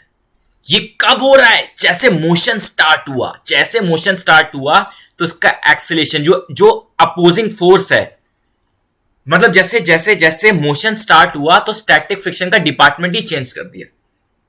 समझते हो, जैसे जैसे होता है एज एफ, जैसे स्टैटिक फ्रिक्शन, एक पुलिस वाला था, वो रोकने पे वो रोक नहीं पाया, वो एक्सटर्नल फोर्स को रोक नहीं, ऑब्जेक्ट को हिलने से रोक नहीं पाया, ऑब्जेक्ट हिल गया। जैसे ऑब्जेक्ट हिल गया, स्टैटिक फ्रिक्शन को बोला हटो, काइनेटिक फ्रिक्शन आओ, काइनेटिक फ्रिक्शन आओ। काइनेटिक फ्रिक्शन और नल्ला था, काइनेटिक फ्रिक्शन और नल्ला था, ये तो साला और कम मैग्नीट्यूड देता है, ये तो और नल्ला निकला। ठीक है, एक पुलिस वाले को हटाया तो और बेकार पुलिस वाला आ गया। तो फ्रिक्शन फोर्स क्या आ गया? फ्रिक्शन फोर्स क्या होगा? म्यू के इनटू एन, 10 न्यूटन।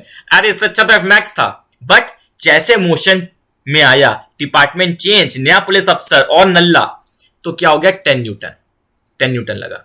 तो मतलब 10 न्यूटन अपोज करेगा, क्योंकि अब मोशन में आ चुका है, अब मोशन में आ चुका है, ये मोशन में आज स्टार्ट हो गया, मोशन आ गया है।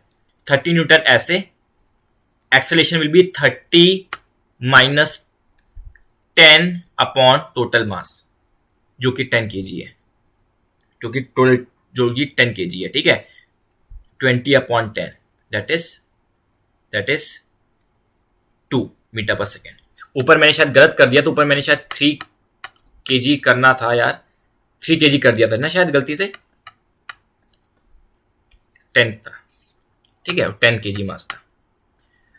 तो इसी के साथ ये थ्योरी भी कंप्लीट होती है। यहाँ पे थ्योरी प्रैक्टिस हमने कर ली है, थ्योरी हमने कर लिया भाई। अब जल्दी से करते हैं कुछ इंक्लाइन प्लेन की बात, फिर क्वेश्चन प्रैक्टिस में जरूर आना। ठीक है, ओके गाइस, तो अब बात करते हैं कुछ इंक्लाइन प्लेन के बारे में। इंक्लाइन प्लेन के बारे में बात करते हैं। इंक्लाइन प्लेन की जो कहानी है हमारे सामने, हम बताते हैं आपको इंक्लाइन प्लेन का क्या कहानी है। देखिए, इंक्लाइन प्लेन पहले आपके सामने लेके आता हूँ भाई, जिसमें एंगल ऑफ रिपोज वगैरह सब कुछ स्टार्ट करेंगे, सब कुछ पढ़ेंगे। ठीक है, पहले इंक्लाइन प्लेन में एंगल ऑफ रिपोज क्या होता है सब कुछ बताते हैं। आपने एक चीज नोटिस तो करी होगी, जो कुछ आपने कभी मिट्टी के कंस्ट्रक्शन साइट पे से ढेले देखे होंगे, आपने एक चीज नोटिस करी होगी, एक पॉइंट के बाद ये पर्टिकुलर हाइट के ही होते हैं, एक पर्टिकुलर टाइम के बाद उसके ऊपर कोई ऑब्जेक्ट रखो तो नीचे गिर जाता है। नोटिस क्या कि नहीं किया? ये ऐसे जो हिल्स होते हैं एक पर्टिकुलर हाइट के होते हैं यार। तो ये एंगल ऑफ रिपोज से इंक्लाइन प्लेन का नहीं है, वो हर सिविल इंजीनियरिंग का एक कॉन्सेप्ट है पूरा। खैर, हम अभी इंक्लाइन प्लेन की बात करेंगे। देखो यार, एंगल ऑफ रिपोज के बारे में बात करनी है। देखिए भाई, क्वेश्चन क्या कहता है, सुनना मेरी बात, क्वेश्चन क्या कहता है। ये जो इंक्लाइन प्लेन है ये फिक्स्ड है। ठीक है, इंक्लाइन प्लेन ये फिक्स्ड है, इसे फिक्स्ड रखा हुआ है, इस पे ऑब्जेक्ट है। पहले यार, क्या आपको ये आता है डिवाइड, ये आता है आपको मतलब करना? क्या आपको इतना पता है, ये चीज आपको पता है कि ये जो फोर्सेस लिखे हैं ये फोर्सेस ये होते हैं? नहीं पता तो बताता हूं यार, सुनना मेरी बात। ये ऑब्जेक्ट रखा हुआ है पहला, ये ऑब्जेक्ट रखा हुआ है पहला, ये ऑब्जेक्ट पे देखो डाउनवर्ड फोर्स लग रहा है mg, क्योंकि mg हमेशा डाउनवर्ड होता है, mg हमेशा डाउनवर्ड होता है। ठीक है, mg हमेशा डाउनवर्ड होता है। नॉर्मल फोर्स टेढ़ा क्या लग रहा है? नॉर्मल फोर्स की एक खासियत होती है, वो हमेशा सरफेस के परपेंडिकुलर लगता है, सरफेस उसके perpendicular. Normal force always acts perpendicular to the surface. Surface ऐसी है तो सरफेस का परपेंडिकुलर तो भाया ये हुआ ना भाया, सरफेस का परपेंडिकुलर तो यही हुआ ना भाया। तो normal force perpendicular to the surface होता है। इसी के चलते हम क्या करते हैं, अपने mg को ब्रेक कर लेते हैं, हम अपनी mg को कंपोनेंट्स में ब्रेक करते हैं। ये क्वेश्चन गिवन होता है थीटा, क्वेश्चन में थीटा गिवन होता है। ठीक है, नहीं गिवन होगा तो निकालने को बोलेगा मैक्स टू मैक्स। ठीक है, ये कभी बता नहीं पाओगे। अगर कुछ क्वेश्चन में ऐसा कुछ हो गया, थीटा की डिमांड पड़ गई, थीटा पता ही नहीं है, तो यार या तो कुछ क्वेश्चन में कुछ ना कुछ दिया होगा जिससे निकाल पाओ, खुद ब खुद नहीं बता पाओगे। सर ये थीटा बराबर कैसे? बहुत आसान है, थोड़ा सा ज्योमेट्री है, नहीं समझ में आती हो रट लेना, रट ले, सच्ची बता रहा हूं। mg sin थीटा हमेशा इधर होता है, रट लेना, पहले बोल दे रहा हूं। समझदार इंसान इस पे ज्यादा गौर करता है, क्या रटने वाली चीज है। ये थीटा है, इसको मैं थोड़ा एक्सटेंड कर रहा हूं, ये 90 डिग्री है, थीटा 90 डिग्री, ये 90 माइनस थीटा। समझ में आता है?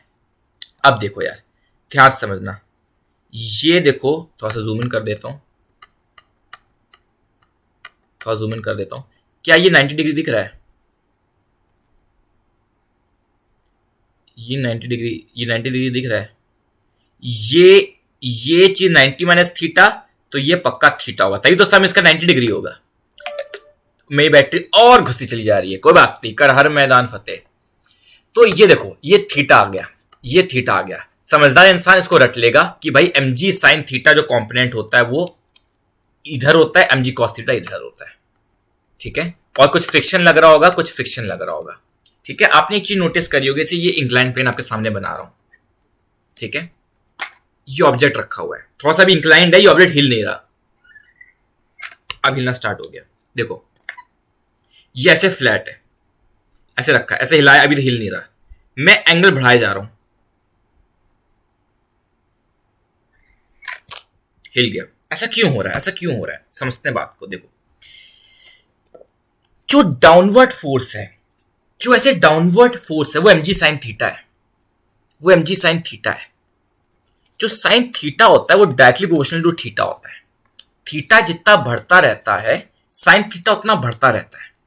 आपने चीज नोटिस करी, जैसे आप इंक्लाइन प्लेन का ये जो थीटा है, एंगल विद हॉरिजॉन्टल, जैसे एंगल विद, जैसे ये जितना इंक्लाइन करते जाते हो तो तुम देखो mg sin थीटा वैल्यू बढ़ती चली जा रही है, mg sin थीटा बढ़ते चला जा रहा है, मतलब डाउनवर्ड फोर्स बढ़ते चला जा रहा है। इसलिए ऑब्जेक्ट नीचे आने की कोशिश कर रहा है। फिलहाल कि ऑब्जेक्ट नीचे क्यों गिरने की कोशिश कर रहा है, क्योंकि इसका mg sin theta it is increasing increasing increasing increasing increasing and increasing.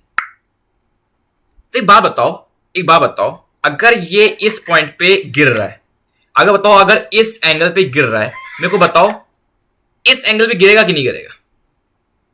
अगर इस एंगल पे गिर रहा है तो क्या इस एंगल पे डिमॉन्स्ट्रेशन दिखाऊं, अभी क्लियर है गिरेगा ही यार, क्योंकि अगर वो इस एंगल पे गिर गया तो उससे और इंक्लाइन एंगल पे तो गिरेगा ही गिरेगा। पक्का फील आ रहा है, फील आ रहा है।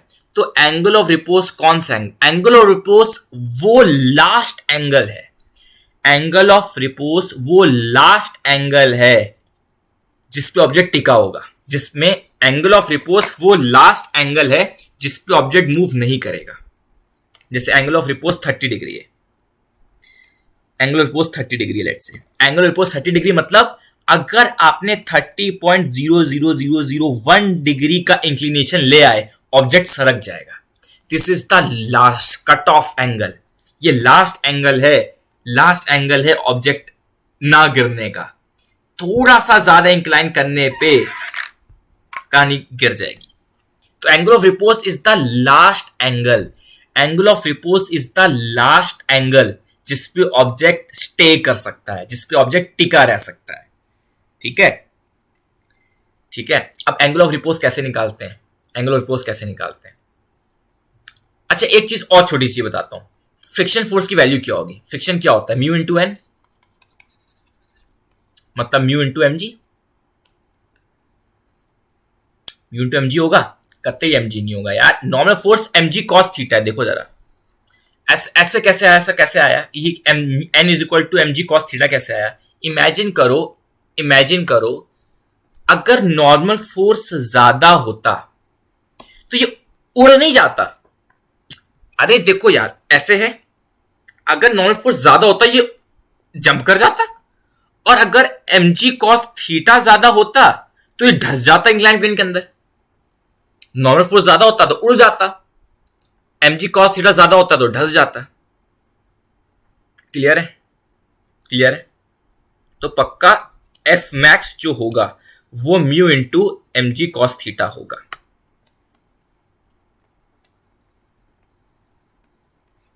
ठीक है, अब बात करते हैं अपने एंगल ऑफ रिपोज की। एंगल ऑफ रिपोज वो लास्ट एंगल है जिसपे ऑब्जेक्ट टिका हुआ है। लास्ट एंगल पे टिका हुआ का मतलब समझते हो, मतलब जो mg sin थीटा लग रहा है और जो एफ मैक्स लग रहा है वो बराबर होंगे। अभी मोशन में नहीं आया है। अच्छा मुझे क्वेश्चन का आंसर दो, जैसे मोशन में आ जाएगा तो एफ मैक्स लगेगा कि म्यू के इंटू एन लगेगा। जैसे मोशन में आता है तो म्यू के इंटू एन लगता है। खैर वो इंक्लाइन प्लेन में नहीं आएगा। mg sin थीटा लगेगा डाउनवर्ड और अपर लगेगा एफ मैक्स, ठीक है, एफ मैक्स लगेगा, तभी तो बैलेंस्ड है। अरे ये हिस्सा तो ऑलरेडी बैलेंस्ड है, नॉर्मल फोर्स और mg cos theta already balanced है, क्योंकि mg cos थीटा ज्यादा तो ढसेगा, n ज्यादा तो उड़ जाएगा। तो मतलब mg sin theta is equal to F max है। ये लास्ट एंगल है। लास्ट एंगल क्यों बोल पा रहा हूं, क्योंकि इस एंगल पे एफ मैक्स लग रहा है, इसके ऊपर कोई एफ मैक्स नहीं है। थीटा बढ़ेगा mg sin थीटा बढ़ जाएगा, अब एफ मैक्स नहीं बढ़ पाएगा, this is the last theta, this is the last angle.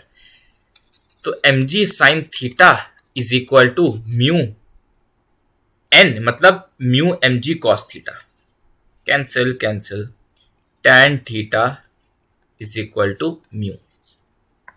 तो थीटा हो जाएगा tan इनवर्स म्यू, रटना ऐसे। एंगल ऑफ रिपोज क्या होता है? tan inverse mu. Angle of repose क्या होता है? tan inverse mu. Question practice में आना, बहुत क्वेश्चन प्रैक्टिस करेंगे।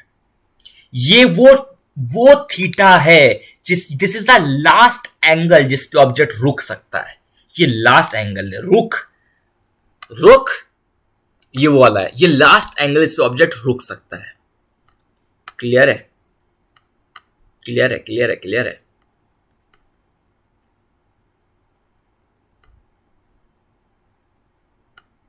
ये क्वेश्चन करके देखते हैं,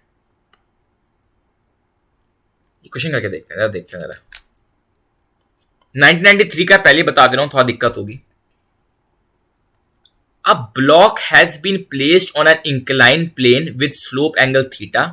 The block slides down the plane at a constant speed. The coefficient of kinetic friction is equal to, देखो ये थोड़ा सा टफ लगेगा, कुछ टफ नहीं है, कुछ टफ नहीं है, थोड़ा डिफरेंट, ये क्वेश्चन का फ्रेमवर्क थोड़ा डिफरेंट है। ये एंगल ऑफ रिपोज से इसका मतलब, इसका एंगल ऑफ रिपोज से कोई लेना देना नहीं है, ठीक है। ये क्वेश्चन ये कह रहा है एक ऑब्जेक्ट है वो थीटा से मूव कर रहा है, इसका एंगल ऑफ रिपोज से कोई लेना देना नहीं है, ठीक है। वो पुराना क्वेश्चन है, इसका डिफरेंट माइंडसेट है इस क्वेश्चन के पीछे। वो कह रहा है एक पर्टिकुलर कांस्टेंट वेलोसिटी से नीचे मूव कर रहा है। आपको ये चीज याद होनी चाहिए, कांस्टेंट वेलोसिटी मतलब जीरो फोर्स। कांस्टेंट वेलोसिटी से भैया बहुत बार रिपीट करिए, कांस्टेंट वेलोसिटी का मतलब होता है कोई एक्सेलेरेशन नहीं लग रहा है, सारा फोर्स इस पे जीरो है। मतलब कांस्टेंट वेलोसिटी का मतलब इस पे mg साइन थीटा और fk काइनेटिक फ्रिक्शन ये बराबर होगा पक्का। fk is equal to mg sine theta होगा, मतलब म्यू के into n is equal to mg sine theta होगा। आंसर वही आएगा, सॉल्व करो, सॉल्व करना यार। म्यू के into mg cos theta mg sine theta आएगा, ठीक है, ठीक है। म्यू के into mg cos theta mg sine theta आएगा, तो म्यू के आ जाएगा tan थीटा। बट ये सब ये एंगल ऑफ रिपोज नहीं है, ये एंगल ऑफ रिपोज नहीं, angle of repose mu S से निकलता है, ठीक है। ये तो डिफरेंट क्वेश्चन था, इसका जो फ्रेमवर्क था, इसका जो माइंडसेट था वो डिफरेंट था। वो ये पूछना चाहता था कि आपको ये चीज पता है, कि आपको ये चीज पता है कि जो कांस्टेंट वेलोसिटी पे फोर्स बैलेंस करना होता है, कांस्टेंट वेलोसिटी पे फोर्स बैलेंस करना होता है, ये इस पे था। तो इसमें ना बहुत सिंपल बेसिक क्वेश्चंस आते हैं। मैं आपको एक बढ़िया चीज बताता हूँ, एक बढ़िया ट्रिक से आपको एक क्वेश्चन सॉल्व करवाने की कोशिश करता हूँ। देखो यार, ये बहुत लंबा क्वेश्चन है, कुछ क्वेश्चन कर सकते हैं, ठीक है, भी करते हैं। अब ये बहुत ही अच्छा, बहुत ही टफ क्वेश्चन माना जाता है, इसको मैं एक ट्रिक से सॉल्व कर सकता हूं। देखो, a plank with a box on it at one end is gradually raised about the other end. पढ़ लो पहले पॉज करके। As the angle of inclination with the horizontal reaches 30 degree, the box starts to slip and slides 4 metre. मतलब वो 30 degree पे start करने वाला है, मतलब स्टार्ट से मतलब कहीं ना कहीं वो 30 डिग्री को एंगल ऑफ रिपोज बोल रहा है। थोड़ा सा फील लेना पड़ता है क्वेश्चन के थ्रू कि 30 डिग्री जैसे रीच किया वो स्टार्ट कर रहा है, मैं स्टार्ट कर दूंगा, मतलब 30 degree is the angle of repose. This is the maximum angle, last angle, last maximum angle बोलो या लास्ट एंगल बोलो, जिसपे ऑब्जेक्ट टिका रह सकता है। उसके बाद वो स्लिप करना स्टार्ट कर जाएगा। The box starts to slip and slides 4 metre down the plank in 4 seconds. Coefficients of static and kinetic friction between the box and plank will be। बहुत आसान क्वेश्चन है। Mu is equal to tan theta होता है, लेकिन ये जो tan theta, ये जो एंगल ऑफ रिपोज होता है, ये म्यू एस देता है, क्योंकि जब हम एंगल ऑफ रिपोज निकाल रहे हैं, ये हम रेस्ट वाली कंडीशन निकाल रहे हैं। Last angle, the maximum angle at which object is at rest, कि वो हिले ना। तो जो tan mu is equal to tan theta से जो angle of repose theta or angle of repose है, ये म्यू एस देता है। तो म्यू एस हो जाएगा tan 30 डिग्री, तो म्यू एस हो जाएगा 1/√3। 1/√3 को फाइंड कर सकते कितना आएगा, 1/√3 इंटू √3 1.732 अपॉन 3। ओके, 1.732 अपॉन 3, इसको मन में मैं 1.72 मान लेता हूं, तो क्लियर हो जाएगा। 5 3 जा, अरे यार 5 3 जा 20, अब इसको मैं क्या मानूं, इसको 1 मान लेते हैं, ठीक है, ताकि इवन आउट हो जाए, ताकि कट जाए। 5 3 जा 15, 21 7, 5.7 के आसपास, 5.7 के आसपास, मतलब 0.57 के आसपास आ रहा है। हाँ 0.57 के आसपास आ रहा है सर, 0.57 के आसपास आ रहा है यार, 0.57 के आसपास आ रहा है। क्या करें क्या करें क्या करें, क्या बेटर रहेगा, व्हाट डू यू थिंक? देखो एक्चुअल √3 होता है 1.732, मैंने 1.71 मैंने छोटा माना है, तो 0.57 आया है। 1.732 बड़ा नंबर लेता तो और बड़ा आ जाता, तो I should go with 0.6, right, I should go with 0.6। क्या कहते हो? 0.57 है यार, ये 0.6 के ज्यादा पास है, तो आई शुड गो विद 0.6। तो म्यूएस आ आया 0.6। म्यू के क्या होगा, मुझे क्या करना, म्यू के 0.6 से तो कम ही होना चाहिए। म्यू के is less than mu s, mu के इज लेस देन म्यूएस, तो 0.D is the correct answer. क्या, और क्वेश्चन ऐसे ही करना था, फाइंड करने बैठोगे बहुत टाइम लगेगा, इसको मैं क्वेश्चन प्रैक्टिस में लूंगा। अभी यहां पे ट्रिक से सॉल्व कर देता हूं कि भाई म्यू के पक्का म्यूएस से कम ही होगा, बस 2 ही तो ऑप्शन है। यहां से वैसे एलिमिनेट कर सकते हो कि भाई म्यू के ज्यादा नहीं होता, यहां म्यू के कम है, यहां बराबर है, और यहां पे कम है, तो आंसर हो जाएगा डी, सिंपल सा answer. This is how you solve the questions, this is how you solve the questions. इसमें ज्यादा टफ क्वेश्चन नहीं आते, एंगल ऑफ रिपोर्स मैंने आपको बता दिया। एक लास्ट केस बचता है रोलिंग फ्रिक्शन, एक लास्ट केस बचता है रोलिंग फ्रिक्शन, एक लास्ट केस बचता है रोलिंग फ्रिक्शन। रोलिंग फ्रिक्शन सच कोर्स में नहीं है, अब आपको ये चीज समझना है, रोलिंग फ्रिक्शन सबसे कम लगता है, ऑब्जेक्ट को रोल करवाने में सबसे कम फ्रिक्शन लगता है, तो म्यू रोलिंग सबसे कम होता है, म्यू रोलिंग सबसे कम होता है, सबसे ज्यादा म्यू एस, फिर उससे कम म्यू के, उससे कम म्यू रोलिंग, ठीक है। ये क्वेश्चन करके देखना, ये क्वेश्चन करके देखना, इसका आंसर है डी। अभी बाद में सॉल्व कर लेना, बहुत सिंपल सा है कि भाई coefficient of sliding friction dimensional length, easy question था, ठीक है, इट्स अ इजी क्वेश्चन। अब और कोई क्वेश्चन बचता है, एक क्वेश्चन बचता है, बहुत अच्छा क्वेश्चन बचता है, ये भी कर लेना यार, ये भी कर लेना यार। म्यू एस सबसे ज्यादा होता है, ठीक है, म्यू एस सबसे ज्यादा होता है, सॉरी, फिर म्यू के, फिर म्यू आर, इसका सी हो जाएगा। ये होता है, सारे क्वेश्चंस हो गए। एक इंपॉर्टेंट क्वेश्चन बचता है जो बहुत लोग नहीं कर पाते हैं, इसको मैं रटवा रहा हूं, याद कर ले भाई। डेरिवेशन इसके लिए इंपॉर्टेंट नहीं है, पहले बता दे रहा हूं, ठीक है। ये one of a kind derivation है, इस चीज का बाद में यूज नहीं होता है, इसको याद कर लीजिएगा। ये क्वेश्चन दे रहा हूं, स्पेशल क्वेश्चन है, ये आ सकता है नीट में और जे में भी आ सकता है। एक ऑब्जेक्ट है, एक ऑब्जेक्ट है, एक मास m है, वैसे नीचे स्लाइड डाउन कर रहा है, वैसे नीचे स्लाइड डाउन कर रहा है। अब इसमें कोई फ्रिक्शन नहीं है, और ये इंक्लाइन प्लेन भी मूवेबल है, इंक्लाइन प्लेन भी पूरा मूवेबल है, पूरा फ्रिक्शनलेस, पूरा चिकनी सरफेस, फ्रिक्शनलेस सरफेस है। आपने चीज नोटिस करी होगी यार, कभी आप बोट पे या पानी पे कोई भी चीज तैरती है, उस पे जब पैर लगाते हो, उस पे जब फोर्स लगाते हो, तो वो डिस्प्लेस नहीं हो जाती। नोटिस करना, कभी अगर आप बोट पे चढ़े हो या किसी और ऐसे पानी पे तैरती हुई चीज पे कभी चढ़े हो, उस पे पैर रखते हो, डिस्प्लेस हो जाती है, वही चीज है। ये मूवेबल है कंप्लीटली, ये कंप्लीटली मूवेबल इंक्लाइन प्लेन है। तो जैसे ये फोर्स लगाएगा, ये थोड़ा देखो, ये देखो जरा, थोड़ा ध्यान से देखो, ये जो फोर्स लगाएगा, डोंट यू थिंक इसका कंपोनेंट लेफ्ट में से धक्का दे देगा? देगा कि नहीं देगा धक्का? देगा कि नहीं धक्का देगा? तो क्वेश्चन समझाता हूं। क्वेश्चन क्या कहता है, क्वेश्चन क्या कहता है, एक पर्टिकुलर एक मास है, वो नीचे गिर रहा है, तो मेरे को बताओ मुझे एक फोर्स, कितना मैं फोर्स लगाऊं, या फिर पहला क्वेश्चन ये होता है, मैं कितना एक्सेलेरेशन लगाऊं। इसका मास m है, इसका मास कैपिटल M है, मैं कितना एक्सेलेरेशन दूं, not in a free space. Sorry guys, actually कुछ प्रॉब्लम हो गया था मेरे मोबाइल के साथ, वही चीज है यार, कैमरा नहीं है तो थोड़ी सी दिक्कतें हो जाती हैं, ठीक है। ओके, बात करते हैं इस क्वेश्चन की, मुझे क्वेश्चन के बारे में बात करते हैं, जल्दी से समराइज कर देता हूँ इस क्वेश्चन को। भाई क्वेश्चन ये था कि इस पूरे सिस्टम को, आपने एक चीज नोटिस करी होगी, ये ऑब्जेक्ट जो है, अगर ये नीचे स्लाइड डाउन, क्योंकि फ्रिक्शन है ही नहीं, किसी भी जगह फ्रिक्शन नहीं है, ये ऑब्जेक्ट नीचे स्लाइड डाउन करेगा तो यहाँ पे इसको प्रेस करेगा, और क्योंकि ये चीज फिक्स्ड नहीं है, तो ये चीज थोड़ा सा राइट में मूव करने की कोशिश करेगी, क्योंकि ये जो फोर्स है, इसका एक कंपोनेंट है जो उसको लेफ्ट में खींच रहा है, लेफ्ट में उसको धक्का दे रहा है कि नहीं, इसलिए वो लेफ्ट में मूव कर जाएगा। तो कहता है इस सिस्टम को, इस पूरे इस सेट को कितने एक्सेलेरेशन से मूव करवाया जाए सच दैट ये नीचे स्लाइड डाउन करे ही ना। ऐसा हो सकता है क्या? पॉसिबल है क्या? हाँ पॉसिबल है। देखो यार, ऐसे लोग पेन हाथ में ले रहा हूं, देखो गिर रहा है कि नहीं गिर रहा है, गिर रहा है कि नहीं गिर रहा है। अब मैं तेजी से मूव करवाऊंगा तो नहीं गिरेगा, अगर तेजी से मूव करवाऊंगा तो नहीं गिरेगा।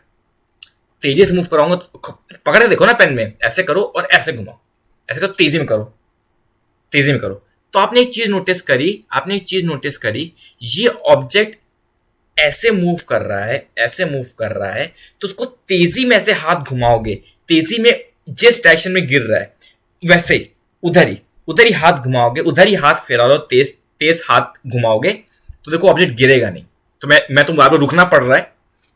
या फिर सिंपल चीज देखते, सिंपल सी चीज देखी होगी आपने, गाड़ी की विंडशील्ड देखी होगी, जो कार होती है उसकी विंडशील्ड देखी होगी। कोई मक्खी आती है, जब कोई इंसेक्ट आया चिपक गया, यहाँ पे फच करके चिपक गया, और गाड़ी इतनी तेज चल रही है कि वो नीचे सरक ही नहीं पा रहा। होता है कि नहीं? वही वाला इफेक्ट है, वही वाला इफेक्ट है कि यहाँ मक्खी आई, फंस गई, और गाड़ी इतनी तेज चल रही है कि वो नीचे रोल डाउन ही नहीं हो पा रहा। ठीक है। और पहला तो एक्सेलरेशन डायरेक्शन के, एक्सेलरेशन की डायरेक्शन है इधर, जिस डायरेक्शन में, मतलब अगर राइट साइड, ये चीज राइट साइड जा रही है ना, मास राइट साइड जा रहा है, देखो ये राइट साइड जा रहा है, तो ऐसे करना पड़ेगा। उल्टा करोगे तो नहीं हो पाएगा, उल्टा करके देखना, नहीं हो पाएगा। तो एक्सेलरेशन होना चाहिए इतना, और एक्सेलरेशन होना कितना चाहिए मैं कह रहा हूं याद कर लो, जी एक्सेलरेशन होना चाहिए जी tan थीटा। कैसे आया भैया? याद कर लीजिए, सच्ची बोल रहा हूं, याद कर लीजिए। इसका जो डेरिवेशन है, सिर्फ डेरिवेशन बार बार यूज नहीं होगा, जो भी डेरिवेशन इसमें किया गया है इस क्वेश्चन के लिए वो कहीं और यूज नहीं होगा। ठीक है, फिजिक्स मैंने पढ़ रखी है, कहीं और यूज नहीं होता। सिर्फ और सिर्फ ये याद कर लीजिए, जी tan theta is the acceleration. Direct question आता है। और अगर कोई फोर्स पूछे इस सिस्टम में कितना फोर्स लगना चाहिए, तो total mass of system. Force पूछेगा तो इतना फोर्स, ma इस पूरे सिस्टम में कितना फोर्स लगना चाहिए, तो वो total mass m plus m जी tan थीटा। ये 2 पॉइंट्स तुमको याद है, तुम्हारे +4 है। डेरिवेशन नहीं याद है, कोई चिंता की बात नहीं है, तुमको ये दोनों याद है, +4 मार्क्स है। नहीं याद है, 0 मार्क्स है। ये याद है कि ये रटना है जी tan थीटा। जैसे बोल रहा हूं वैसे करते रहो, कभी गड़बड़ नहीं होगी, कभी नहीं फंसोगे, कोई डेरिवेशन नहीं पूछने वाला। ठीक है, कुछ क्वेश्चन करते हैं। क्वेश्चन ऐसे लिया ही हुआ है, सेम ही क्वेश्चन ले रखा है। Try it out, acceleration g tan theta आएगा। ट्राई इट आउट, देख 2018 में क्वेश्चन आया, सोचो रीसेंट क्वेश्चन है, डायरेक्ट टिक मारने वाला क्वेश्चन है। यहां पे बैठ के थ्योरी नहीं लगानी, डेरिवेशन नहीं लगाना। ठीक है, ये चीज है। तो इसी के साथ एंगल ऑफ रिपोज वाला क्वेश्चन भी कंप्लीट होता है। अब बात करते हैं बैंकिंग ऑफ रोड और टर्निंग के बारे में, सर्कुलर मोशन और बैंकिंग ऑफ रोड्स। ठीक है, आई होप थोड़ा सर्कुलर मोशन आपने पढ़ा होगा। मैंने ना एक फिजिकल वर्ल्ड में बहुत प्यारी लाइन बोली थी। फिजिकल वर्ल्ड तो देखा ही नहीं होगा मेरा, फालतू है भाई, कुछ भी बना रहा है। फिजिकल वर्ल्ड में मैंने एक चीज बोली थी कि जो सेंट्रीपीटल, भैया क्वेश्चन प्रैक्टिस में जरूर आना, बहुत कुछ सीखने को मिलता है।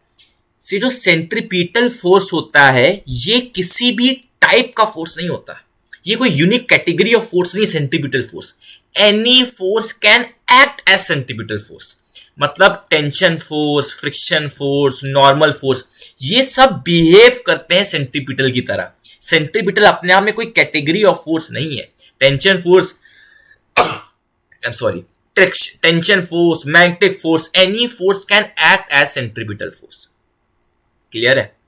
तो देखो यार, जब समझना बात को, फॉर एग्जांपल आपने गाड़ी को ऐसे, जब गाड़ी टर्न लेती है, जब एक गाड़ी टर्न लेती है, आपने एक चीज नोटिस करी होगी कि जब गाड़ी टर्न लेती है, रस्सी से तो बंदी नहीं होती गाड़ी। रस्सी से बांध के तो कोई घुमाता नहीं गाड़ी को। गाड़ी घूमती कैसे है फिर? गाड़ी घूमती है फ्रिक्शन की वजह से। अरे गाड़ी घूमती है फ्रिक्शन की वजह से, राइट? गाड़ी घूमती है फ्रिक्शन की वजह से, गाड़ी घूमती है फ्रिक्शन की वजह से। फ्रिक्शन कैसे करता है? फ्रिक्शन हमेशा इनवर्ड लगता है। थोड़ा याद करना पड़ेगा, और बहुत ऑब्वियस है यार।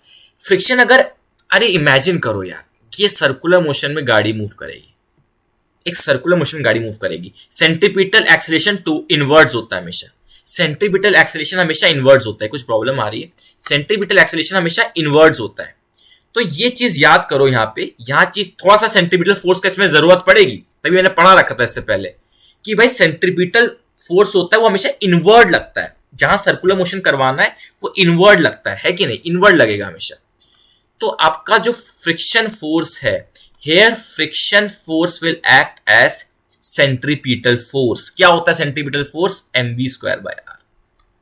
सेंट्रीपिटल फोर्स कौन एक्ट कर रहा है? Centripetal force, friction force. और कैसा लगता है? इनवर्ड। अगर लेट से ऑब्जेक्ट, गाड़ी को ऐसे घूमना है, मैं यहां पे बना देता हूं,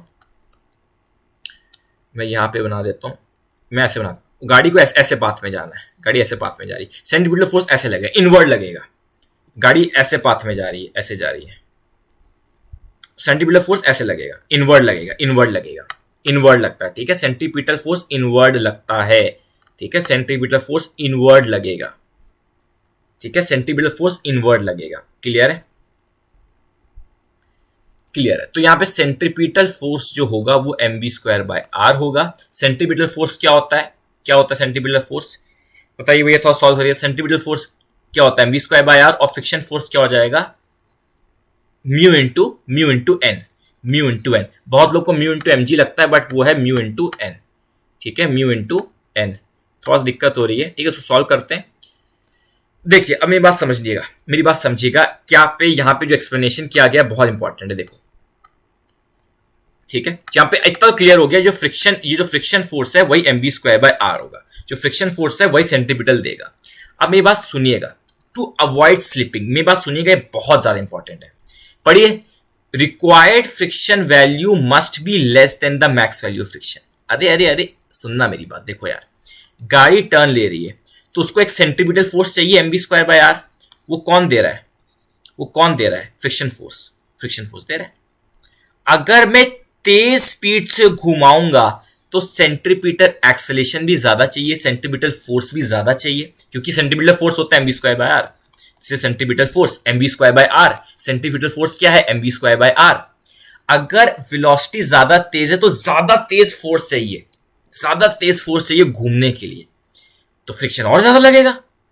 भैया फ्रिक्शन की तो लिमिट है, अगर वेलोसिटी एक लेवल से ज्यादा तेजी से गाड़ी टर्न करते तो गाड़ी पलट जाएगी, गाड़ी स्किड खा जाएगी। यही तो होता है मूवीज में, यही तो होता है रियल लाइफ में। इसीलिए आपका जो mv²/r होता है, जो फ्रिक्शन फोर्स रिक्वायर्ड mv²/r, भैया देखो, पर्टिकुलर वेलोसिटी है और उसको टर्न लेना है, it needs a centripetal force is mv²/r। mv²/r centripetal force है, ये रिक्वायरमेंट है सेंट्रीपिटल फोर्स, ये रिक्वायरमेंट है। कौन दे रहा है? Friction force. तो जो mv²/r है ये दे रहा है फ्रिक्शन फोर्स, बट हमें एक चीज का ध्यान रखना है, कहीं mv²/r एफ मैक्स से ज्यादा ना हो जाए, वरना दिक्कतें हो जाएंगी हमारे लिए भाई जिंदगी में, सर यहाँ म्यू एस होगा कि म्यू की होगा? यहाँ म्यू ही रहता है, टेंशन नहीं लेना होता, यहाँ म्यू ही है। वैसे होगा म्यू के क्योंकि मोशन में है, बट यहाँ म्यू ही रहता है, ठीक है। यहाँ पे आपने म्यू एस लिखा हुआ है, इट्स कंप्लीटली ओके, ठीक है। यहाँ पे आपको कभी म्यू एस और म्यू के में कभी नहीं फंसाएगा, म्यू एस म्यू के सेम रहेगा, समझ में आती है मेरी बात? यहाँ कभी नहीं फंसाएगा तुम्हें, म्यू रहेगा, ठीक है। यहाँ हमको म्यू दिया जाएगा हमेशा, ठीक है। आपको म्यू एस लिख देते हैं, लेकिन यहाँ पे म्यू एस म्यू के बराबर है, इसलिए हमने लिखा है ताकि कंफ्यूजन ही ना हो, ठीक है। क्लियर है? म्यू एस म्यू के हमारे इस केस में बराबर ही है, ठीक है। ओके, नेक्स्ट केस की बात करते हैं। इसको आपने सॉल्व किया, mu into n, solve it and you will get this, you will get the condition to avoid slipping, ठीक है।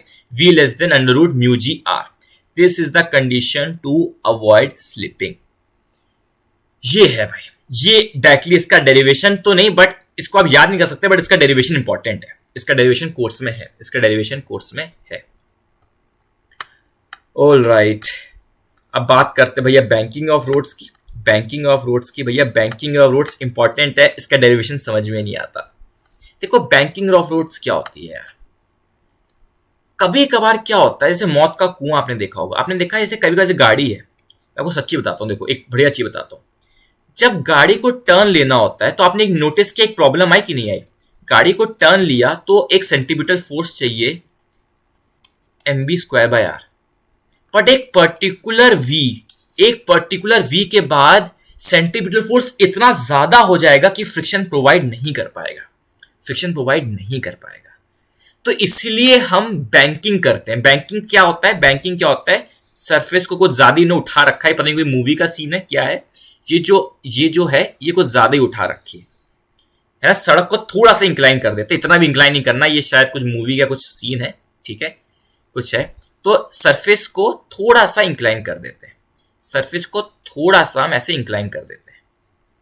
बैंकिंग ऑफ रोड से क्या होता है? सरफेस को हम थोड़ा सा उठा देते हैं, सरफेस को, जैसे गाड़ी ये है, गाड़ी ये, सरफेस को हमने थोड़ा सा उठा दिया, सरफेस को हमारे थोड़ा सा उठा दिया। इससे बस एक ही चीज होती है, बैंकिंग रोड्स का बस एक ही यूज होता है कि आपने सरफेस को थोड़ा सा उठा दिया, सरफेस को थोड़ा सा उठा दिया तो हमारे लिए थोड़ा सा आसान हो जाता है गाड़ी घुमाना। बैंकिंग रोड्स से क्या होता है? नॉर्मल फ्रिक्शन, नॉर्मल रोड्स में क्या हो रहा था, ये जो वेलोसिटी की जो वैल्यू आती है ना, ये जो वेलोसिटी वैल्यू होती है बहुत कम होती है।